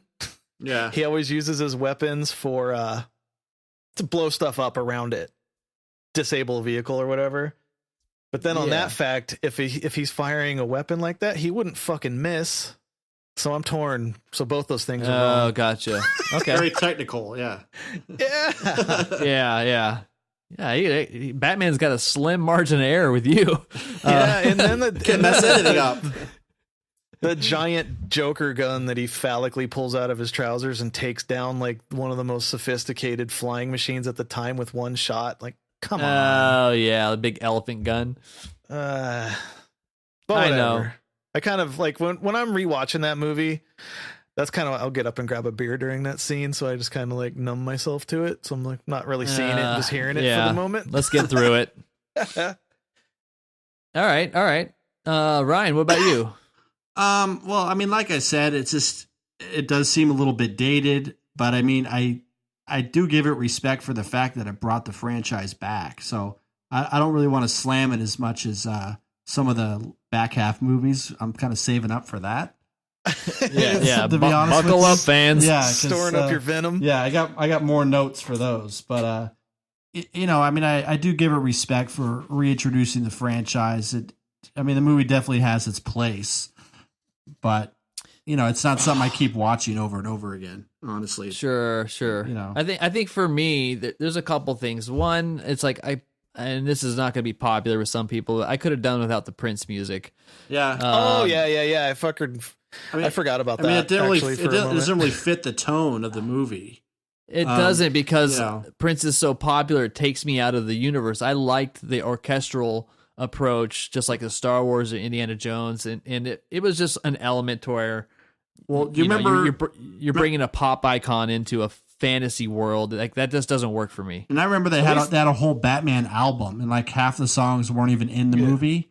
But it's, I mean, if you like Prince, I like Prince. That album is kind of a low point in his career anyway. Dude, Prince got paid from this movie. Oh, though. I know. Yeah. Yeah, that scene where they fog out the museum / restaurant. Vicky Vale supposedly sends her the false fucking thing. I mean, it's cool. Like, the scene's cool, but that music being played, you're like, come on. But then doesn't fit. he's so white, like red, green. The Joker's so manic, so it still kind of fits. But yeah, like I get what they were going for. Like, it's just kind of like shows you how insane he is. I don't think he'd be a Prince fan, though. I mean, I always think that when he's doing that little balancing act next to the statue, and then he smacks it off with his hand, I'm like, that had to hurt. I don't know. I was just gonna fucking say that, dude. He probably broke his hand doing that. I was like, that had to have hurt. Like, yeah, I don't know. That's just one thing I thought. Unless it's styrofoam and they just painted it, But that reminds me for something for later. I'm sorry. Yeah, no, it's all good. And I think a couple other things for me is the creation of the Joker, and then the death of the Joker in such a short period of time. Well, I get it. I prefer more, nebulous things. Send him off to Arkham, something else along those lines. You got to remember, though, at the time, like I said, he was like the whole. There's no template for superhero movies back then. They didn't know what this was going to do. That's true. $35 million is a lot of money, and it's even more in 1989. But like, they took a big risk even fucking trying. So they kind of thought it would be a one and done thing. So they just contained so that's why it's contained as fuck, because the whole reason they wanted Ivan Reitman to do this thing is he was hot off a gigantic blockbuster with Ghostbusters. Yeah. So that's why they're like, dude, you know how to make the money here. You're the magic man. Put fucking Bill make Murray and Axel Foley in it. There you go. Oh my god, David Bowie as the Joker could have been good though. That would have been cool. Inflation on a $35 million movie is about $75 million today. Which still today, that's not a lot for a gigantic blockbuster. Now they're movie. averaging 120 to 180. Because I remember everybody praised Guillermo del Toro for what he did with Hellboy 2 with an $80 million budget, and they called it meager. What's his name? Jeez. Well, Guillermo del Toro. I can't say Guillermo. Guillermo del Toro. G del Toro. Fish fucked the woman. Yeah. Grinding Nemo. He looks like an old Samwise Gamgee. Yeah. God damn it. But yeah, so hearing it's $5 million less than that, I'm like, damn, they still did some work. Yeah, that's true. And I mean, I think one of the highlights also is Alfred. Alfred was great casting. But I really wish that, Batman did a little bit more in this movie. He really doesn't do a whole lot. He's kind of involved, but you don't really see a physical Batman, I think, as much in this movie. Yeah. And as far as Bruce Wayne goes, he's kind of a weird Bruce Wayne, like just awkward. Well, they're not showing him at work doing the shit you're supposed to do. Yeah. That's an interesting point, because I remember when they had the whole party, and the first time you go like, ooh, he's kind of a rebel, and he like puts the pen in the thing because he doesn't know where to go. And then Alfred comes by and cleans it up, and then he just puts the glass down on the pool table, and Alfred's cleaning it up, and then they're in the room like that with all those statues, and he's got like the perv glass, and he's sitting there watching them on camera. Yeah, what was up with that? That's creepy as fuck. And there were like 3 cameras behind the glass, and it's like you need 3 cameras. The goofiness with the pen and stuff is on point, just because he's supposed to throw people off the scent that he's not like a real tactical, smart badass. Yeah. But that's on point. But the rest was weird to me. Yeah, he didn't really have much of the playboy at that kind of aloofness or just the carelessness. He was a very serious Bruce Wayne. Because a good Bruce Wayne will sit there and brood, but he also like goes and plays the part and saves face to make sure people don't think he's the Batman. Yeah, you gotta make people think you're just some prick that doesn't really care, Yeah. I have a few other issues that I kind of remember seeing it going like, yeah, okay. But like you made a good point. In 89, how critical you're really going to get. You gotta be fair for what it was at its time. We'll see where it sits in the legacy of all things Batman. But how many years after when Tim and the gang reunited for Batman Returns? I think it was 92. Yeah. 92, right? And that's got like Danny DeVito, Christopher Walken, Michelle Pfeiffer. Anybody else I'm missing? Pee Wee Herman. Yeah. That's Paul right. Rubens. Paul Rubens. Yeah. My name was Paul Rubens. I'd change it to Pee Wee. Yeah. Who was he playing in this one? Cobblepot's dad. Yeah. He was the right. Daddy Mr. Cobblepot. Cobblepot. Yeah, Mr. Cobblepot. So, okay. Arguably one of the worst fathers on screen ever. Oh, yeah. It's the monster. What did you think of Batman Returns? Did it live up to the hype? Was it an improvement, up or downhill? What do you guys think? I think it was a good follow-up. Yeah. I thought it was complimentary. What's that World of Warcraft term with gear? A side grade? Yeah. It's not better or worse. It's just a little different. Yeah, it's a side grade. There you go. Yeah. It's not an upgrade. Yeah, dude, it was darker. See, like I stated before, this was before superhero movies were crazy as fuck. Like Marvel has a template that you fucking follow, and you could see it now. Like, my wife and I, when a new movie will come out, we'll like maybe watch like 2 or 3 of the ones prior to it to freshen up. Before every Avengers one, we actually watch all of them again, all the way up to it. But after a while, you just see the conveyor belt shitting out character stories. Yeah. Yeah, it becomes very predictable. Yeah, which is fine. Like, whatever. They're superhero movies. But so back then, they didn't know really how to do this stuff. So they're just kind of freelance and everything. They were so smitten with Burton's fucking earnings on this first one. I think it did $450 million off a $35 million budget. Wow. Yeah, he killed it. They were like, bro, you're the guy now. Fuck Ivan Reitman. So they gave him just a free paycheck to do this next one and do whatever he wanted to do. So he instantly went darker, weirder, sexier. There's a lot of bondage like stuff around the sides on this one. A lot of BDSM play. Yeah, that's true. A lot of raw fish play on the Penguin. Dude, like Michelle Pfeiffer straight licks his bat chin over his mouth, lips, and nose like slow as fuck. Yeah, it gets a little kinkier. Yeah, and she's trying to reach behind his armor. Like, doesn't Penguin have like Penguin has some lube or something? Yeah, like he has a box full of like something. He has a sex drawer with lube and like fists and shit in it or something. Yeah, that's true. Look at this. Like, it is not fucking friendly for kids at all, dude. Yeah, but I didn't give a fuck. I loved it. But this movie got in trouble by all of their what's it called, vendors. Like McDonald's gave them shit. McDonald's was getting like hate mail and death threats for the Happy Meal toys of being the characters from this movie. Oh, is they're ugly? Well, the Penguin. Yeah, that one. First of all, like the origin stories are broken as fuck from where they start in comics and anywhere else. Like the Penguin's just a mob boss, just a fat mob boss with a weird nose. Yeah. Like it's not a big weird mutant that they dump off in a river that gets raised in the sewer. Yeah.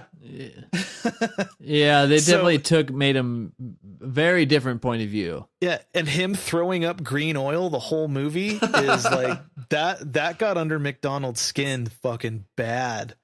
Okay. What they did for the toy on that is they took a 1960s version of the toy and repainted him and put him in a box for McDonald's. Well, they should have like pulled out the Shamrock Shake and said, "Hey, this is what the Penguin's throwing up the whole movie." You know? Right? They could have fucking doubled down. Come on, McDonald's. Ingenuity. So that's a Hollywood thing that bothers me when you got to work the tie-ins and stuff. But it's how you're making your money. There was like a suit that kind of came up around that. I was reading some quotes where people just said it's too dark and it's not a lot of fun. But the Warner Brothers somewhat had to defend it, saying, quote, "Well, if you bring back Burton and Keaton, you're stuck with their vision. You can't expect Honey, I Shrunk the Batman." Yeah, exactly. But with Selena Kyle, Catwoman, like with how BDSM territory they are with the suits and the licking and the reaching down, getting behind the cowl, if you will. Yeah. Behind the cowl. It's really weird they ditched her origin story of being a dominatrix. Yeah. Like maybe somewhere Burton's like, that's too far, guys. But the lube in the drawer, we got to keep that. We got to keep that in there. The green bile. It's a compromise. Yeah. Like Selena Kyle in her young years is a dominatrix / prostitute. Right. And then she grows into owning a cat house and pimping out the ladies. Nice. But so her being a secretary thrown out of a window that's revived by like vampire cats. I don't know. That's kind of I didn't really get that because all of a sudden she's like this very awkward, clumsy person, and then all of a sudden she's doing backflips and stuff.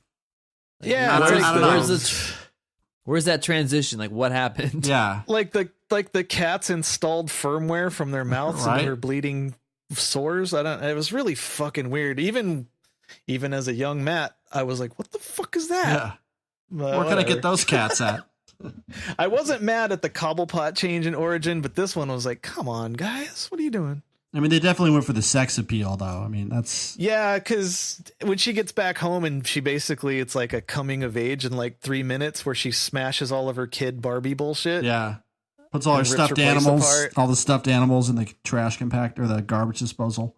Yeah, and then it's like sexual innuendo for the rest of the movie with her. Yeah.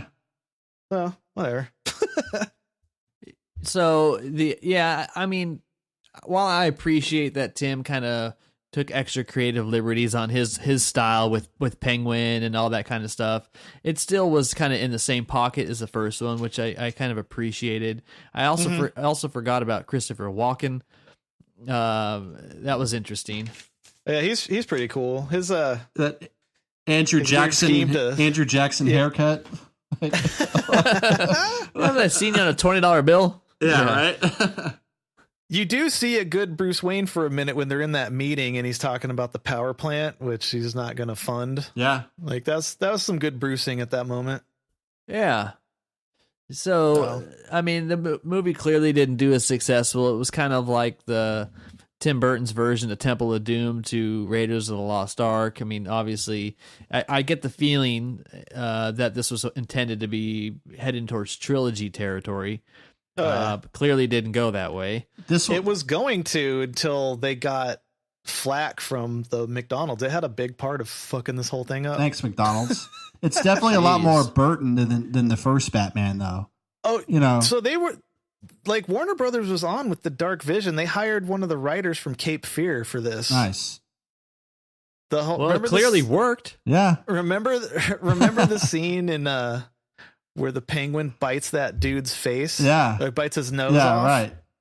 The Cape Fear writer, he contributed to that. And that's like a scene in Cape Fear too, though. I mean, so he just took that and just transplanted it over to Cobblepot.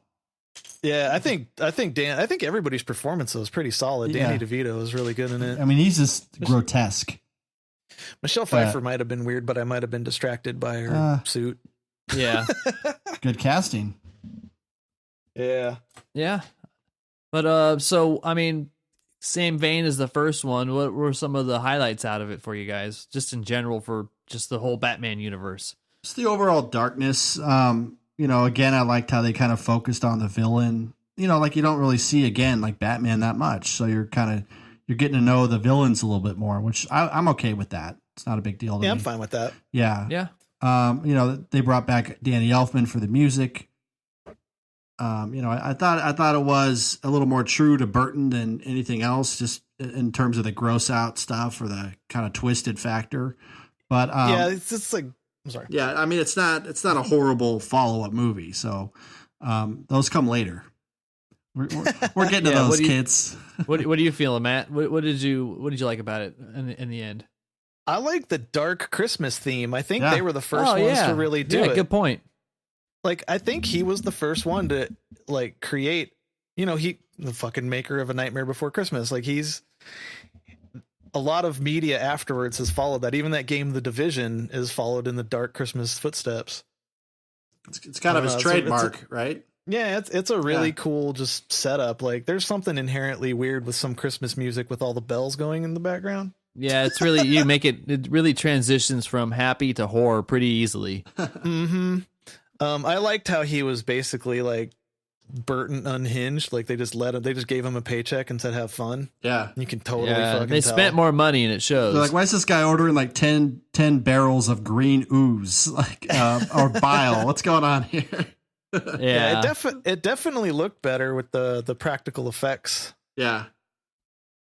Well, and I can respect that. Really, with these movies, it kind of foreshadowed what superhero movies' potential were, and that they could be successful if you do them right. It was still successful, but not as successful with a higher budget. So yeah, not a lot of rewatching. And then they lost a lot of the toy cred, all their sponsorships, and yeah. So I guess it was like a $80 million budget, and it made $280 out in the world. Huh. Still good. Yeah, I know. No, it's still a success. That's why it's weird they booted him. Yeah, good point. All right. Anything annoy you? Anything you just unforgivable or just don't understand? Him dumping off the bomb in that clown's belt and kicking him down the sewer to blow up. Yeah. That's very out of character. That's very out of character for him. Oh, and this the fact that there's a clown gang for the Penguin, like that doesn't make sense to me. Kind of mismatched. It's a little mismatched, or maybe just people are having like all the Joker's henchmen were just sitting there unemployed. Right. They never really explain why. His origin story, he came up raised in a sewer and then in the circus, which like I said, it's weird because he's supposed to just be a mob boss that's fat, but whatever. Yeah, it doesn't have to have some mystical, unique kind of thing to be who he is. I mean, I didn't really like that whole part of him, like his identity and his parents, and I don't know. That was just a weird element to try to humanize him a little bit. Try to find out that Pee Wee Herman was your dad. How would you feel? Yeah, I know. My dad has a fondness for adult movie theaters. Hey. So I think they got a little distracted with some of those side stories, trying to work everybody in a little bit more. Yeah. A little side note in Gotham, that the miniseries or whatever, I think it's on Netflix. Yeah. In season 3, it shows that Cobblepot's from that version of him, his dad is still Pee Wee Herman. They recast him for I didn't know that. role. Oh, wow. Well, the guy does need work. I mean, I like how we say Pee Wee Herman. Like, no, it's not Paul Rubens. It's Pee Wee, damn it. I'm bad with people's names, like in general, but I can remember characters, so it's kind of weird. But it's how you associate them with. I'm the same way. Yeah. Do you want to know something fucked up about this movie? Yeah, please. Marlon Wayans was cast as Robin to be in this movie and the next movie. Oh, wow. Ew. And they cut him like 3 days before filming. They cut him so close to the clock that he makes residual checks off of this movie and Batman Forever. Wow. Yeah, because they fucked his contract up. Well, so it's probably worth it. Yeah. He's terrible in anything he does. So what about that movie where he was the baby?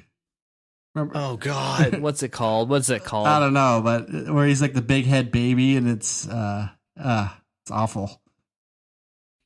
Oh no. Sorry. Yeah. I just dropped a smoke bomb in here. I'm having visuals of it where he's just like hiding in the cart and his head's just sticking out, you know. And, he's got the bonnet and like shit. the mom leans over and he gets a little baby heart on or whatever. Oh, Little Man. Yeah. Little Man. God, thank you. That's what it's called. Yeah. Okay. Well, yeah, I mean, I enjoy it. I think it's a good addition to it for what it is. It's still in the pocket. I wish they would have maybe not added a third element into it because that kind of separated the story. I do remember reading some things like about heading into the quote unquote third one that Tim was going to do, where Michael Keaton, Tim was obviously kind of not favored to do the third one, I guess, because they're afraid of what they're going to get. And Keaton was upset that he wasn't going to, he lost his buddy as director. They brought on Shoemaker, Joel. Yep. He wanted like $15 million or something, and eventually like walked a year out. So he was offered that $15 million, and he said, "Fuck y'all." Yeah. So let's close the book on Batman Returns, and this is, folks, I'm just going to brace you. It's all downhill from here. Strap in, kids. Strap in. So, yeah, if you feel otherwise, please let us know. Privately, I wouldn't do it publicly. So let's jump into Batman Forever. And I watched this. Yeah, I don't even know where to start with it. I know where to start. All right, let's hear it. All right. Well, the first line in the movie is, "Can I persuade you to take a sandwich with you, sir?" And Batman says, "I'll take drive-through." I'll get. And I'm like, all right, now we know what kind of movie this is gonna be. Yeah. So, it's a mess. Put it that way. Yeah. I mean, everyone's overacting. Tommy Lee Jones is basically playing the same character he played in Natural Born Killers. Yeah, there's a good connection. Jim Carrey's doing Ace Ventura times 10. Yeah. It was supposed to be Robin Williams. Really? Wow. Yeah, it was gonna be. Yeah. I'm gonna steal your brainwaves. I'm getting really mad because I'm the Joker. Edward Enigma. Fuck. I didn't know that. That's terrible. Okay, so Wow. Matt, what first impressions? Oh no. Lay it on us, Matt. Yeah. For me. Yeah, what are your first thoughts? It's a fucking neon nightmare to me. I know. They swung so hard the other way because they gave Schumacher the reins and they just bumped fucking Burton down. They basically allowed him to stay on as a producer. Yeah. Yeah, and they carried over some of his aesthetics and elements, but not many. I think he was there just to make sure they kept some of like the shapes of shit, and that's like it. I don't know, and then maybe some camera angles, but it's so fucking bad. Like you could tell, like for them fighting so hard to get off the '60s cheese and camp. I think Schumacher was a huge fan of that stuff. And they get into it worse. The Batman and Robin, what we're going to talk about next, they get into that even more in that movie. I mean, I think that movie epitomizes all that '60s stuff to me. Well, check this out. At the I have to jump to the end of the movie just for a quick second. Yeah, go ahead. They do their business in the weird giant question mark tower in the middle of the sea that they built out of just, I don't know how they would build that so quick, but anyway. So when the movie ends, everything's resolved, and then the music kicks on, and it's Batman and Robin running with the bat signal behind them. Yeah. That's a reenactment of the cartoon. They're running a little. Yeah, it was spinning around. The original show had a cartoon intro. Yeah. So it's a reenactment of that. So Schumacher's pulling from the '60s again because obviously he loved that shit, which is whatever. But they Warner fought so hard to get away from that. It's just weird they swung the other way just for toy sales. Yeah, and as a collector, it was really bad for me for toy sales of these season. next two movies. I know. Dry season if for you. If you didn't own a blacklight, your toys didn't look good. Dude, and why? So he's a stealth ninja assassin trained by the League of Shadows. Why the fuck is he driving a car that has glow strips on it? Right. I know. Here's it's the Las Vegas of Batman movies. He knows 172 fighting styles, and he's a fucking ninja. Why is there neon? Oh my god. So Michael Keaton, right, who did the 89 92 Tim Burton movies, which did close to like 800 million, they were talking to him he was saying that, we knew our Batman flicks were far from a sure bet, and he said if it went down, we're going down in a big way. So they asked him, what did you think of Batman Forever? And he just quote said, it sucked. I knew it was in trouble. Yeah, he says, I knew it was in trouble when Joel Schumacher said, why does everything have to be so dark? So he even knew it right away. Yeah, it sucked. Because fucking Michael Keaton's the man, dude. Yeah, it sucked. and he's the mom too. Right. I know. Okay, so let's just shoot this thing full of holes and just like open season on it now. Okay, real quick. No, let's light it up. The goddamn guard in the bank vault is one of the most bitchy, whiny characters ever to start the movie off with him. He's guarding a bank.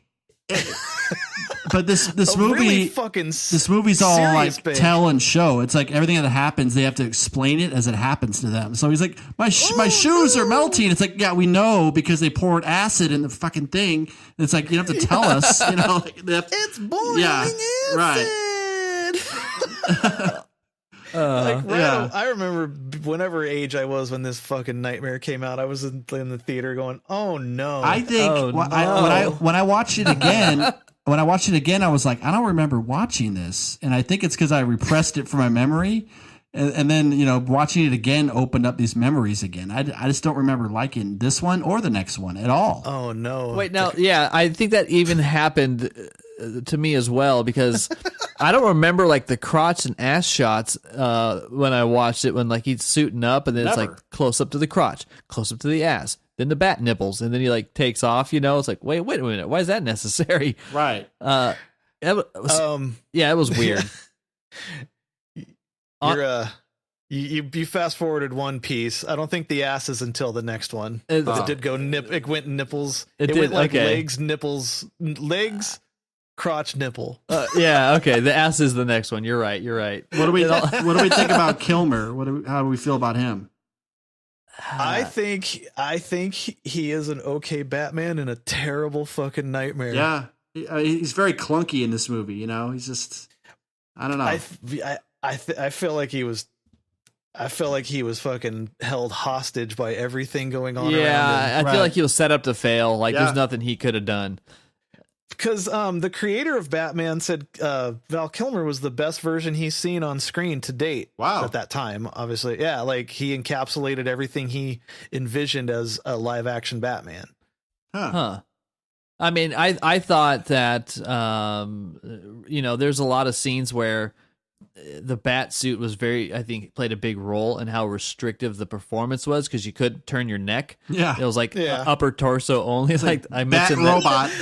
Yeah, remember that scene where he's in the airplane and he has to like give him a thumbs up, and he does like his whole turn. Yeah. What about the scene with him and Chase Meridian, and I think like the helicopter or something flies over and he like leans up real quick. I love that name with his whole back. Chase Meridian. Chase Meridian's a rad name. It's like a bank,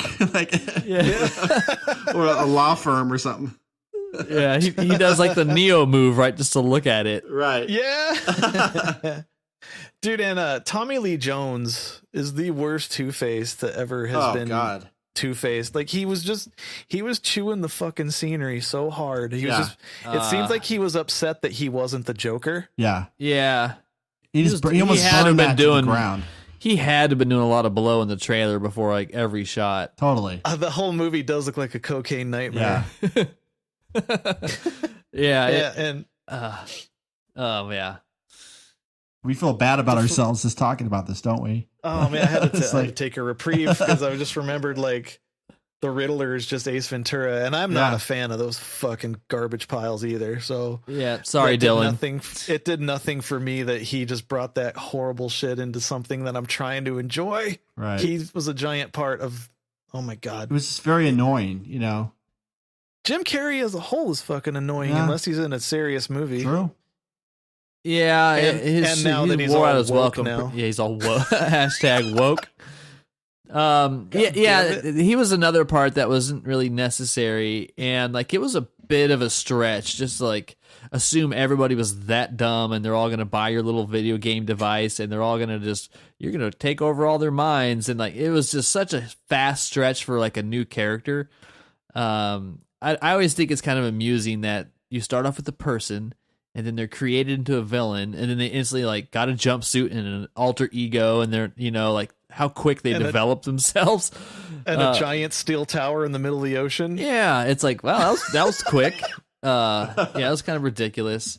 What was the female lead? Nicole Kidman, right? Yeah, she was the best part of the movie. Yeah, and that's not saying a whole lot. That was the best part because she clearly like acted well. I thought, she looked great and she played her part well. Val Kilmer was really stale and cold, other than his little smirk when he was like leaving her apartment that one night. Yeah, that's the weird bat smile meme comes from this movie. Yeah, which I thought was kind of, there's a lot of like just weird wink nod bat humor kind of stuff. It was just like, you know what I mean? It was kind of creepy. Get it? Yeah. Oh, God damn it. Yeah, it was a little weird. I don't know.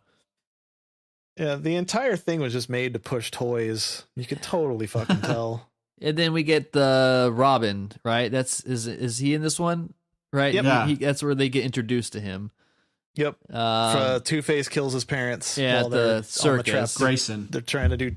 Yeah. And how weird of a gig would that be to like do trapeze stuff with your parents? Right. As a 30-year-old man. Yeah. I just was thinking about that. I was like, you guys are really close, aren't you? Yeah, that a little dude too much. He's the oldest Robin that's ever Robined. Like, he's more Nightwing age. Yeah. Yeah. It's like he belongs on the set of Party of Five or something. It was just, I don't know. God damn it. That's the dad. Right? It was just a strange casting. I mean, they never really ever tackled Robin well. That's something that is due, I think. He definitely isn't it. And he's even worse in the next one. It makes me wonder what Marlon Wayans would have done. Yeah, that's true. If he did it, we probably wouldn't have gotten, that baby movie.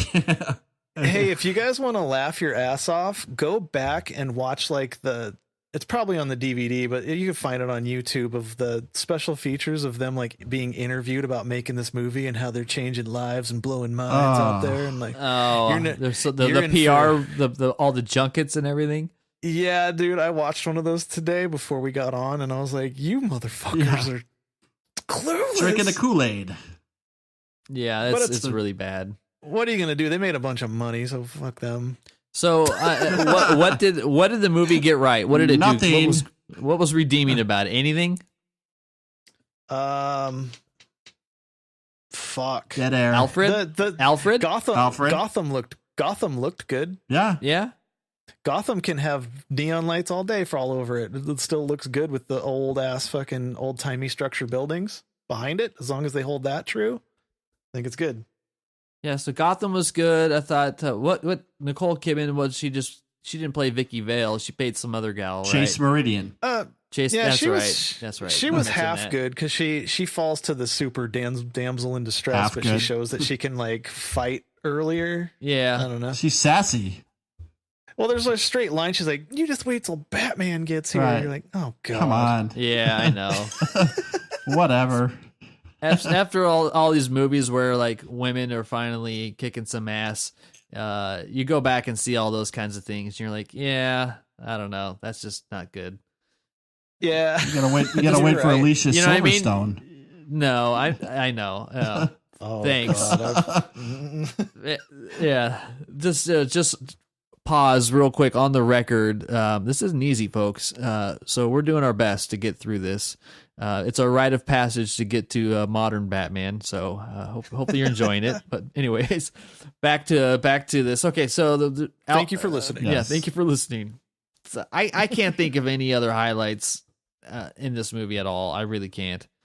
I mean, I guess that goes with the Gotham, but the set design, they worked their ass off on this fucking thing. Like they did. It's expensive looking. It is, yeah. But the rope play, like just when they're doing the stunts and they're like, you can see when they're like they jump and they'll crank the rope so he doesn't fall, and like you see it kick in and dude, the wire work. Yeah, the wire work so bad. And that's no excuse to be bad at that because like they've been doing that for decades. Asian movies have been killing it in the kung fu flicks for like decades at that point. Well, just call one of them. Figure out how they did it. Looking at some trivia today, and someone who auditioned for this movie ended up being a Batman a little bit later on. Oh, shit. Yeah, so Christian Bale, he auditioned for Robin, and they picked the other guy over him. Oh, really? Yeah, interesting, huh? That reminds me. I'll say it now, and I'll say it when we do the other movies. Yeah. But Christian Bale tried out his role wearing the Val Kilmer batsuit. Nice. No. Yeah. There's footage of that you can Google. It's pretty funny looking because it didn't fit him. It didn't fit him quite right. Yeah. Yeah, he said he took a huge gamble. He did the voice, and voice. He walked out thinking he lost the role because of the voice. And Nolan's like, "Yeah, man, sick." You guys want to hear the other potential Batmans for this movie, since there's not much to talk about with this? Yeah. So we had Daniel Day-Lewis, Kurt Russell, Man, Alec Baldwin, Ethan Hawke, Ray Fiennes, Tom Hanks, and Johnny Depp. Tom fucking Right? Hey, can you guys stop doing that? Yeah, I start yelling at you all of a sudden out of nowhere. It's like, dude, Daniel Day-Lewis would be a rad Batman in not that movie. He's like, "You're my competitor." He would have been a rad. No one else to succeed. Yeah, he would have been a rad Bruce Wayne, you know. Mm-hmm. Yeah, he would have done it proper. Yeah. Alec Baldwin would have killed it then too. That's before he was all 30 Rock hefty. Yeah, like his head doubled size. Right. Dude, where do people go when they go off screen for a little bit, where they just go and grow their head? I don't know. Who's that? Oh, yeah. Just people in general, like, you know, Trent Reznor from Nine Inch Nails. You didn't see him for a while, and he came back with a huge head. Right. The Big Head Farm, I think. It's the place where they go grow heads, you know. Sorry to sidetrack. Yeah, damn it. no. I'm bringing my podcast in a little bit. Oh, jeez. All right. Well, I don't think it's worth going over what this movie didn't do or what sucked about this movie, because I'd say just about everything did. Yeah. Yeah. Not a big fan going into that. God, Jim Carrey's annoying, dude. It's the worst. I wonder if Dylan likes this movie. I don't think he's seen it. Oh, that's true. Never mind then. Add it to the list. I don't know if this is one everybody's seen either. I got to find that out. Yeah, that's true. All right. Well, let's move on to the last one for today. Batman and Robin. Mr. Freeze. Okay, I watched this. Iceman. I watched this. Yeah, I watched this last night. Get to the chopper. Holy shit, was it bad? It was honestly. You've never seen it before, huh? I remember. I don't know if I actually saw it from beginning to end. I've seen lots of bits and pieces of it, but I never actually like sat down and was like, I'm gonna watch it. Like it was damn near impossible not to like just look at my phone the whole time. When I watched it, I made a little project for myself. So I wrote down every ice pun that Arnold Schwarzenegger said, and I filled like 2 pages in a composition notebook. Okay, what are your favorite ones? Well, I'll just read most of them to you. So we have the Iceman cometh. I'm afraid that my condition has left me cold to your plans of mercy. You're not sending me to the cooler. Who killed the dinosaurs? The Ice Age. Freeze well. Stay cool, bad boy. Ice to see you. Oh. All right, everyone, chill. It's a cold town. Your blood will freeze in my hands. I will turn Gotham into an icy graveyard. Then I will pull Batman's heart from his body and feel it freeze in my hand. If revenge is a dish best served cold, then put me on your Sunday finest. Tonight hell freezes over. Tonight's forecast, the freeze is coming. Freeze in hell, Batman. Winter has come at last. And my favorite one, ice to see you. Nice to see you. Get it? Yeah. Didn't you have some like I was waiting? I knew you would drop in or something. But then it's like the Poison Ivy character has just as many puns. So if I watch this movie again, or if I'm forced to, I'm going to write down those. Because this whole movie's all like puns almost. I mean, really, it is. You almost got to Clockwork Orange yourself to get through this movie multiple times. Yeah. I watched it in multiple like sittings. I got up and like did other shit and then came back and it was still on. I rearranged my studio room. George Clooney is ridiculous in this movie. Dude, the Bat American Express card. The don't Batman, leave the cave without the Batman Forever credit card. He like pulls it out and they show it. My quick notes for this, just to jog my memory, is my fucking god. Yeah, is how it starts. Yeah. And then seconds in, you see Bat ass. Yeah, that's like, right. They show the ass right away. It's like boot ass. You're like, right. The credits just faded a little bit, man. Calm down. I know. It's still stuck with me. It's kind of quick. Yeah, and then the whole Batgirl thing was kind of weird. Her being Alfred's niece. Yeah. Like she's supposed to be Barbara Gordon from Lieutenant Gordon's fucking daughter. Yeah, I mean, okay, so there's a couple things here. It's like Commissioner Gordon. They took that whole neon thing to like a whole nother level. So they kind of stayed there. Clooney was terrible. Robin was just whining and complaining the whole time, like entitled to his superhero-ness. Right. Very Luke Skywalker of him. Very. Arnold was super annoying. Bane was terrible. Oh God. And Uma Thurman, I mean, other than like her costume design and things like that, like she was terrible. What'd you think of her monkey suit dance over the crowd? I didn't even remember that. I was like, what is going on? The whole movie's like cringe inducing. Just everything is douche chill central. That's before she blows the fucking pheromone powder over everybody, and she's just like, all of a sudden there's a dance number with her in a giant monkey suit, and everybody's mesmerized by it. Like, wait, you didn't do that part yet that makes everybody interested in this. What? It was happened. The worst. I mean, if I was at that party, I would have been like, okay, I'm not feeling this. What's going on? I'm out. People were way into that. I didn't know you could add more neon than the previous movie. Like, it seemed impossible, but it's just fucking stacked. They doubled up. Oh yeah. Fucking, so right in the beginning after Bat Ass and they're getting in their cars and then fucking the bike comes up. So Robin's bike is in a coffin that splits apart, and there's even neon Robin signals on each side of the split coffin. Obvious much. That's pointless as fuck. Well, and on top of that, that's funny you mentioned that, because that was something I actually wrote down. But my point of view was they get like, what is Alfred's skill set here? Because clearly he's the miracle worker for all these things. Yeah. Where he's like juicing up Robin on the side. I got his suit. Like, where are they getting all this stuff from? And then they go to the level where they decorate the inside of the coffin and stuff. Like, no, we need to bling it out like they're princes or something. I don't know. I just, that's why makes me kind of appreciate modern Batman, which is a lot dirtier and grittier and doesn't really go to those aesthetics. We'll get to that later. Yeah, it's just such a different direction. What the fuck is Coolio and Elle McPherson doing in this movie? Like, why? Oh, shit. Oh, right. Check this out. An Arkham guard is Jesse Ventura. Ah, I'm the governor. Yeah, it's a conspiracy. I was the governor of Minnesota. I've seen things you wouldn't believe. God damn it. Yeah, that's terrible. I was a general for the Mongols. Stupid. Yeah, but I caught him in being an Arkham guard. I was like, what the fuck? Oh, okay. Yeah, that was him? Yeah. Oh, okay. I was trying to figure out who that was the whole time, and I was like, it's a very quick fucking throwaway scene. I could IMDb this, but I didn't want to waste my wrist action, so I was like, I'm good. I'll just play it out. How'd you guys feel about the bat skates?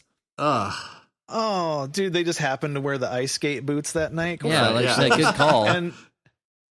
And where the fuck were those giant blades hidden? Like, it would have been in their feet. Yeah. Like, it's so fucking stupid. They just popped out.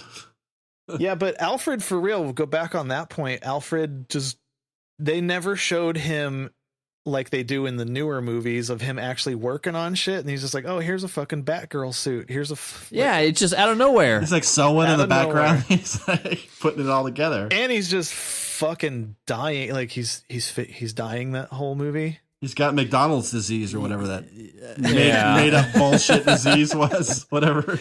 Oh, dude, you know what infuriated me? He was trying to find like his, what was it, his brother? Yeah. And he sealed that little package together, and then Alicia Silverstone was fucking going to break into it. And the fucking password is Peg. Yeah. 3 letters. 3 lowercase letters, and it has all the schematics for all the Batman shit, where they live, and all this stuff. Right. Yeah, I was like, and it's like scrawled on a picture of her in his room in like big letters. So it's like, okay, dude, you couldn't make like a pound sign after it or some shit, you know? Yeah, I went a little real world, but I'm still thinking internet security was a thing when that movie came out. Oh yeah, like 90. When that movie come out? 97. Who cares? Right? 97. Yeah, so that's an inexcusable password for 97. Pig. I know. Pig. Yeah. So Batgirl, as you mentioned, Silverstone was terrible as well. This is right before she like started going all crazy, I guess. This is like the fall. Puking in her baby's mouth, chewing her food. Oh, nice. Yeah, I know. Mama burdened her. Wait, what? I know. Growing up, I had like a crush, like that was like a fan crush. Yeah, for me. Aerosmith video, right? It was like, yeah, 2 of them. And then I just see fucking a video on YouTube of her chewing food and baby birding her kid. Yeah. She's all anti-vaxxing, probably flat earthing out there now. Fuck her. Nice. Yeah, she's pretty on the deep end now, but she was terrible in this movie. Robin was super annoying because all of a sudden he's entitled. He wants a Robin signal, and there's this whole, Poison Ivy loves me. You're just jealous, and it was like, this is the dumbest plot point ever. Well, it's the biggest like man argument. I know. They were under the powder. I know. It's just the way that it was done. It was just kind of like nobody like went, hey guys, something might be going on here. You know, like no one's keeping him honest. And George Clooney had a lot of this like, okay, so there's scenes where he's kind of like, what are you going to do? You know, he had a lot of those responses where he just didn't even try. He was just kind of like, okay, it's like, what are you going to do? You didn't really seem to give a shit. Are you guys with me on this? For Clooney as a whole in any movie, after he says his lines, he bobbleheads. Yeah. Think about it. Yeah. Think back through the catalog of movies he's been in that you've seen. When he drops his one-liners and the end of his dialogue, he just bobbleheads. It's almost like he's reading a cue card. It drives me fucking crazy, dude. He does. I'm never gonna unsee that. It's like he's so damn proud of himself. He's like, what do you think of that? Look bobblehead. Yeah. Oh my god, it's infuriating. There is one good scene with him though.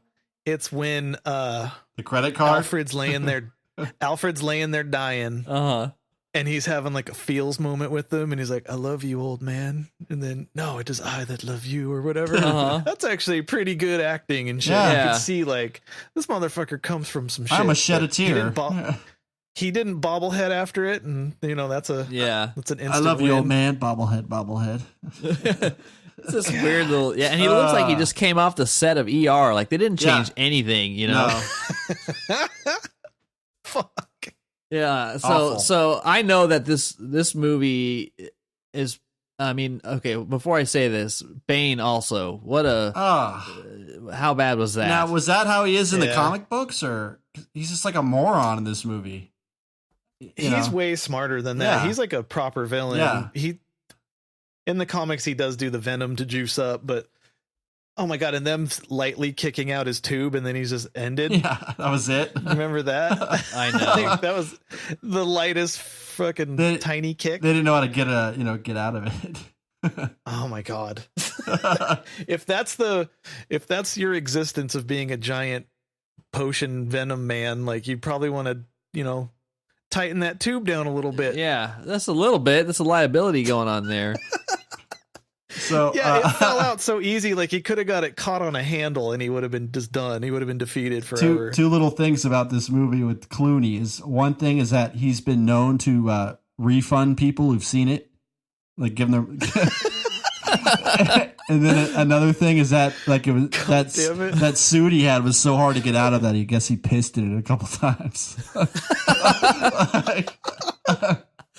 It's off. Here's what I do know about this movie and doing some of the research is that it put such a stain on like comic book movies in like the industry that everybody was afraid that they were gonna make another Batman and Robin. Like it was known as that bad. No one wanted to touch comic book movies. It became period. a verb. Yeah. Oh yeah. It's just beyond terrible. And what we did notice is that most people called out Adam West as their favorite Batman. Lots of people called out Adam West is kind of definitely saying that. I know Drew called out Michael Keaton as being really good, but Virginia, Diane, they love Adam West. Dougie loves Adam West. Like lots of people really like him. No one mentioned Clooney, obviously. No one mentioned what's his other name? Val Kilmer. So Keaton and Adam West were kind of getting it too. Obviously, these two guys, they just didn't do it. However, Andrew, your buddy Drew, says that George Clooney portrayed Batman more accurately and with more feeling than any of those other scrubs. No sarcasm at all there, right? No, yeah. And I'm like, oh, okay, well, all right, fair enough. I mean, he's fucking wrong. Sorry, Drew. Sorry. Yeah. I mean, there's that whole thing. There's no dumb answers, but that's one. Yeah, he won't. No more free sugar shows for you. Yeah, I don't know. That son of a bitch. I really looked at it trying to go, well, maybe there's some gems in there. I think the worst part for me with Clooney was near the end where they're on that contraption and Mr. Freeze is standing there doing his thing. And he breaks the tower or whatever he's on and it starts falling. And then he like hangs from it. Yeah. And then he does like this little like, I'm a bat now. And he does like this little bat pose. He's like just hanging there as the thing collapses. And it's just, it looks so dumb. One thing that really I got hung up on the most in both of these movies, out of all the junk that is in here, is the 2-shot that's a 3-shot process. It's hand to hip, gadget in hand. Then the next shot is pointing the gun, shooting it. And then the next shot is the thing just like wrapping through an air vent or wrapping around a pole, like the boom, boom, boom. Like they did that so many damn times. Yeah. It was just a little overkill for me. I was like, okay, I get it. He's an impeccable shot with his dumb little thing, or the end where Robin's fallen and he wraps it around the ice. He's like, I got you. And then it breaks. And then Batgirl shoots her. She's like, no, I got you. Oh my God. So bad. It was the worst. Get it? That one's like hit you in the face though. Like I like vomited in my mouth. I was like, oh my gosh. Dude, it's such an unfortunate thing that Mr. Freeze is a fucking really cool character that was destroyed. Like, I should send you guys a link to the episode that had this Paul Dini wrote for Batman the Animated Series. Oh, yeah. It's so good. He's like such a deep, rich character.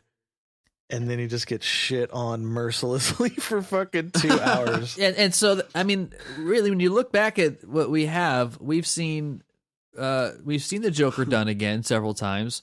We've seen Two-Face or Harvey Dent done once that I recall. No other Riddler. Harvey Dent twice in these 4 movies. That's right. Yeah, Harvey Dent twice. Billy D and this one. Yeah, and then we've got, but I haven't seen Iceman. Clearly isn't made it Freeze. back. Mr. Freeze, he hasn't made it back. Robin hasn't made it back. Penguin hasn't made it back. And Batgirl.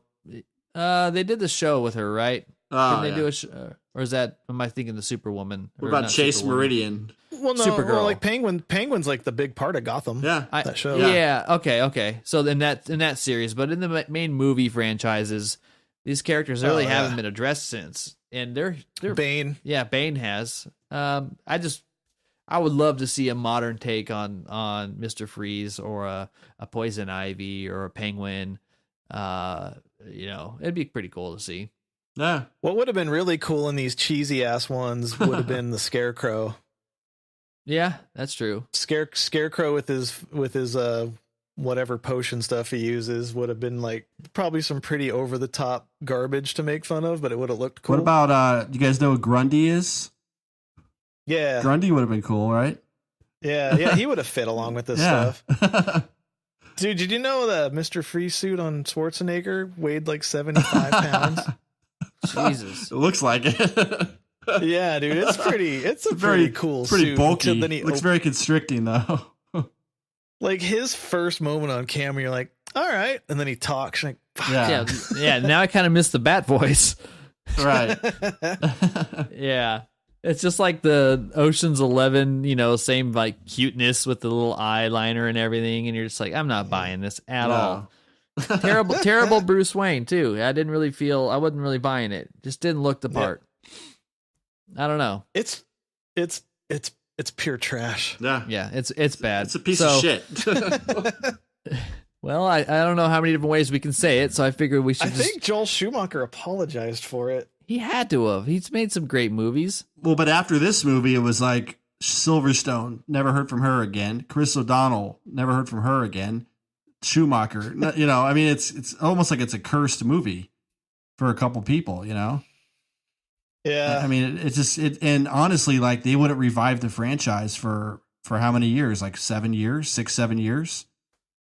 Yeah, until Batman Begins, right? Yeah, so it took them a minute to like get it, going again. I think they had to convince some people and obviously hire new people and get it back to where it was. And Batman Begins was a slow burn. Yeah. Like I think everybody's like, you know what? Fuck that whole series. Let's just forget about that and start over. Might actually help me appreciate it a little bit more. Yeah. In some respects. So Joel Schumacher straight says, I want to apologize to every fan that I disappointed because I think I owe them that. A lot of it was my choice. A lot of it was my choice. No one was responsible for my mistakes but me. Well, good for him. He took it on. Yeah, I know. But if you guys have seen these movies and you haven't seen them in a long time, we do not recommend you watch them. Please avoid them at all costs. We will not pay you for your time or your tickets. We are not endorsing these movies. But like if you have OCD or a complex like Matt does and you start something and you must finish it, like we're doing right now with all these Batman movies, it is your rite of passage. You must walk the walk. So good luck with that. Yeah. This was pretty easy homework for me, though, because all I had to do was watch Forever and Batman and Robin, because I kind of have the other two on rotation throughout the month always. Yeah, that's true. All right, well, let's close it out and let's set up what we're doing next week. Yeah? Yeah. Feel good about that? Yeah. All right, so next week we're going to come back and we're going to finish more of the modern Batman. That starts with Nolan's Batman Begins. It brings us all the way up until Justice League, I believe. I think it'll be more of a positive episode. Yeah, I think there's going to a lot of people should probably be a little more intimate with some of those. And we're also going to put together some trivia there for Matt as he comes back and joins us next week. Yeah. Oh no. Yeah, but study up. No, yes, study up, buddy. So before we go though, where can listeners find you at, Matt? Oh, the Not for Human Consumption podcast. We do it every Tuesday. It's a general drunken catch up of the week of movies, gaming, music, just general info. Yeah, a lot of fun. Yeah, it's a lot of fun. We get drunk in a basement in the desert, really far away outside of civilization, because our other host Alan is weird. In Whitman. Whitman. So it's nfhcpodcast.com. Yeah, NFHC podcast. Anything basically. Twitter, Instagram, Facebook. Yeah, even Patreon, right? Yeah, and Patreon as well. Yeah, go support your local podcasts and content creators. It takes time and money. $1 goes a long way. Got to get them hosting fees. Yeah, right. Cheap, folks. All right, yeah, head over to NFAC Podcast. Check it out. I listen to the show every week. It's a lot of fun. And you get to hear this Dylan guy stumble his way through Star Wars as he tries to influence his peers with wrestling. It's a little long, but some people wanted shorter ones, but most people wanted us to do 2 a week, so we just did one long one. We do one long one every week. Yeah, and this one you had was like 3 hours, and it really didn't feel like it. Oh, thanks. Yeah, you guys. Oh, and we try to have a music at the end of every episode that we like. We've been having actual like huge national acts approve us because we don't just play things without getting written consent. So last week's was Murder by Death. Oh yeah. Week before that was a Failure. So it's been going really good on that front. So it's been nice. Yeah, that's cool. All right. Yeah, head over, check it out. A lot of fun. And with us, you can go over to the Harsch review, obviously, if you haven't checked us out already. HARSCH review podcast. We've got them on Instagram, Twitter, all the places, Facebook. Still jump in on the discussion. We want to hear who your favorite Batman is and what your thoughts are about the next group of movies that we're heading down. We're going to be soliciting some more feedback from you guys. But in the meantime, hopefully you enjoyed this stoning of the Batman series, other than the Tim Burton ones. This is a pretty rough episode for us. We're usually pretty positive here, but it was fun. I do that to podcasts. Yeah, he kind of brought the cheap dark cloud. But yeah, really glad you came by and carved out the time in your busy week. Me. Oh yeah, of course. All right, well, that'll do it for us, folks. Thanks again. My name is Sean. And I'm Ryan. And I am Matt. All right, guys. See you next week. Have a good one. Bye.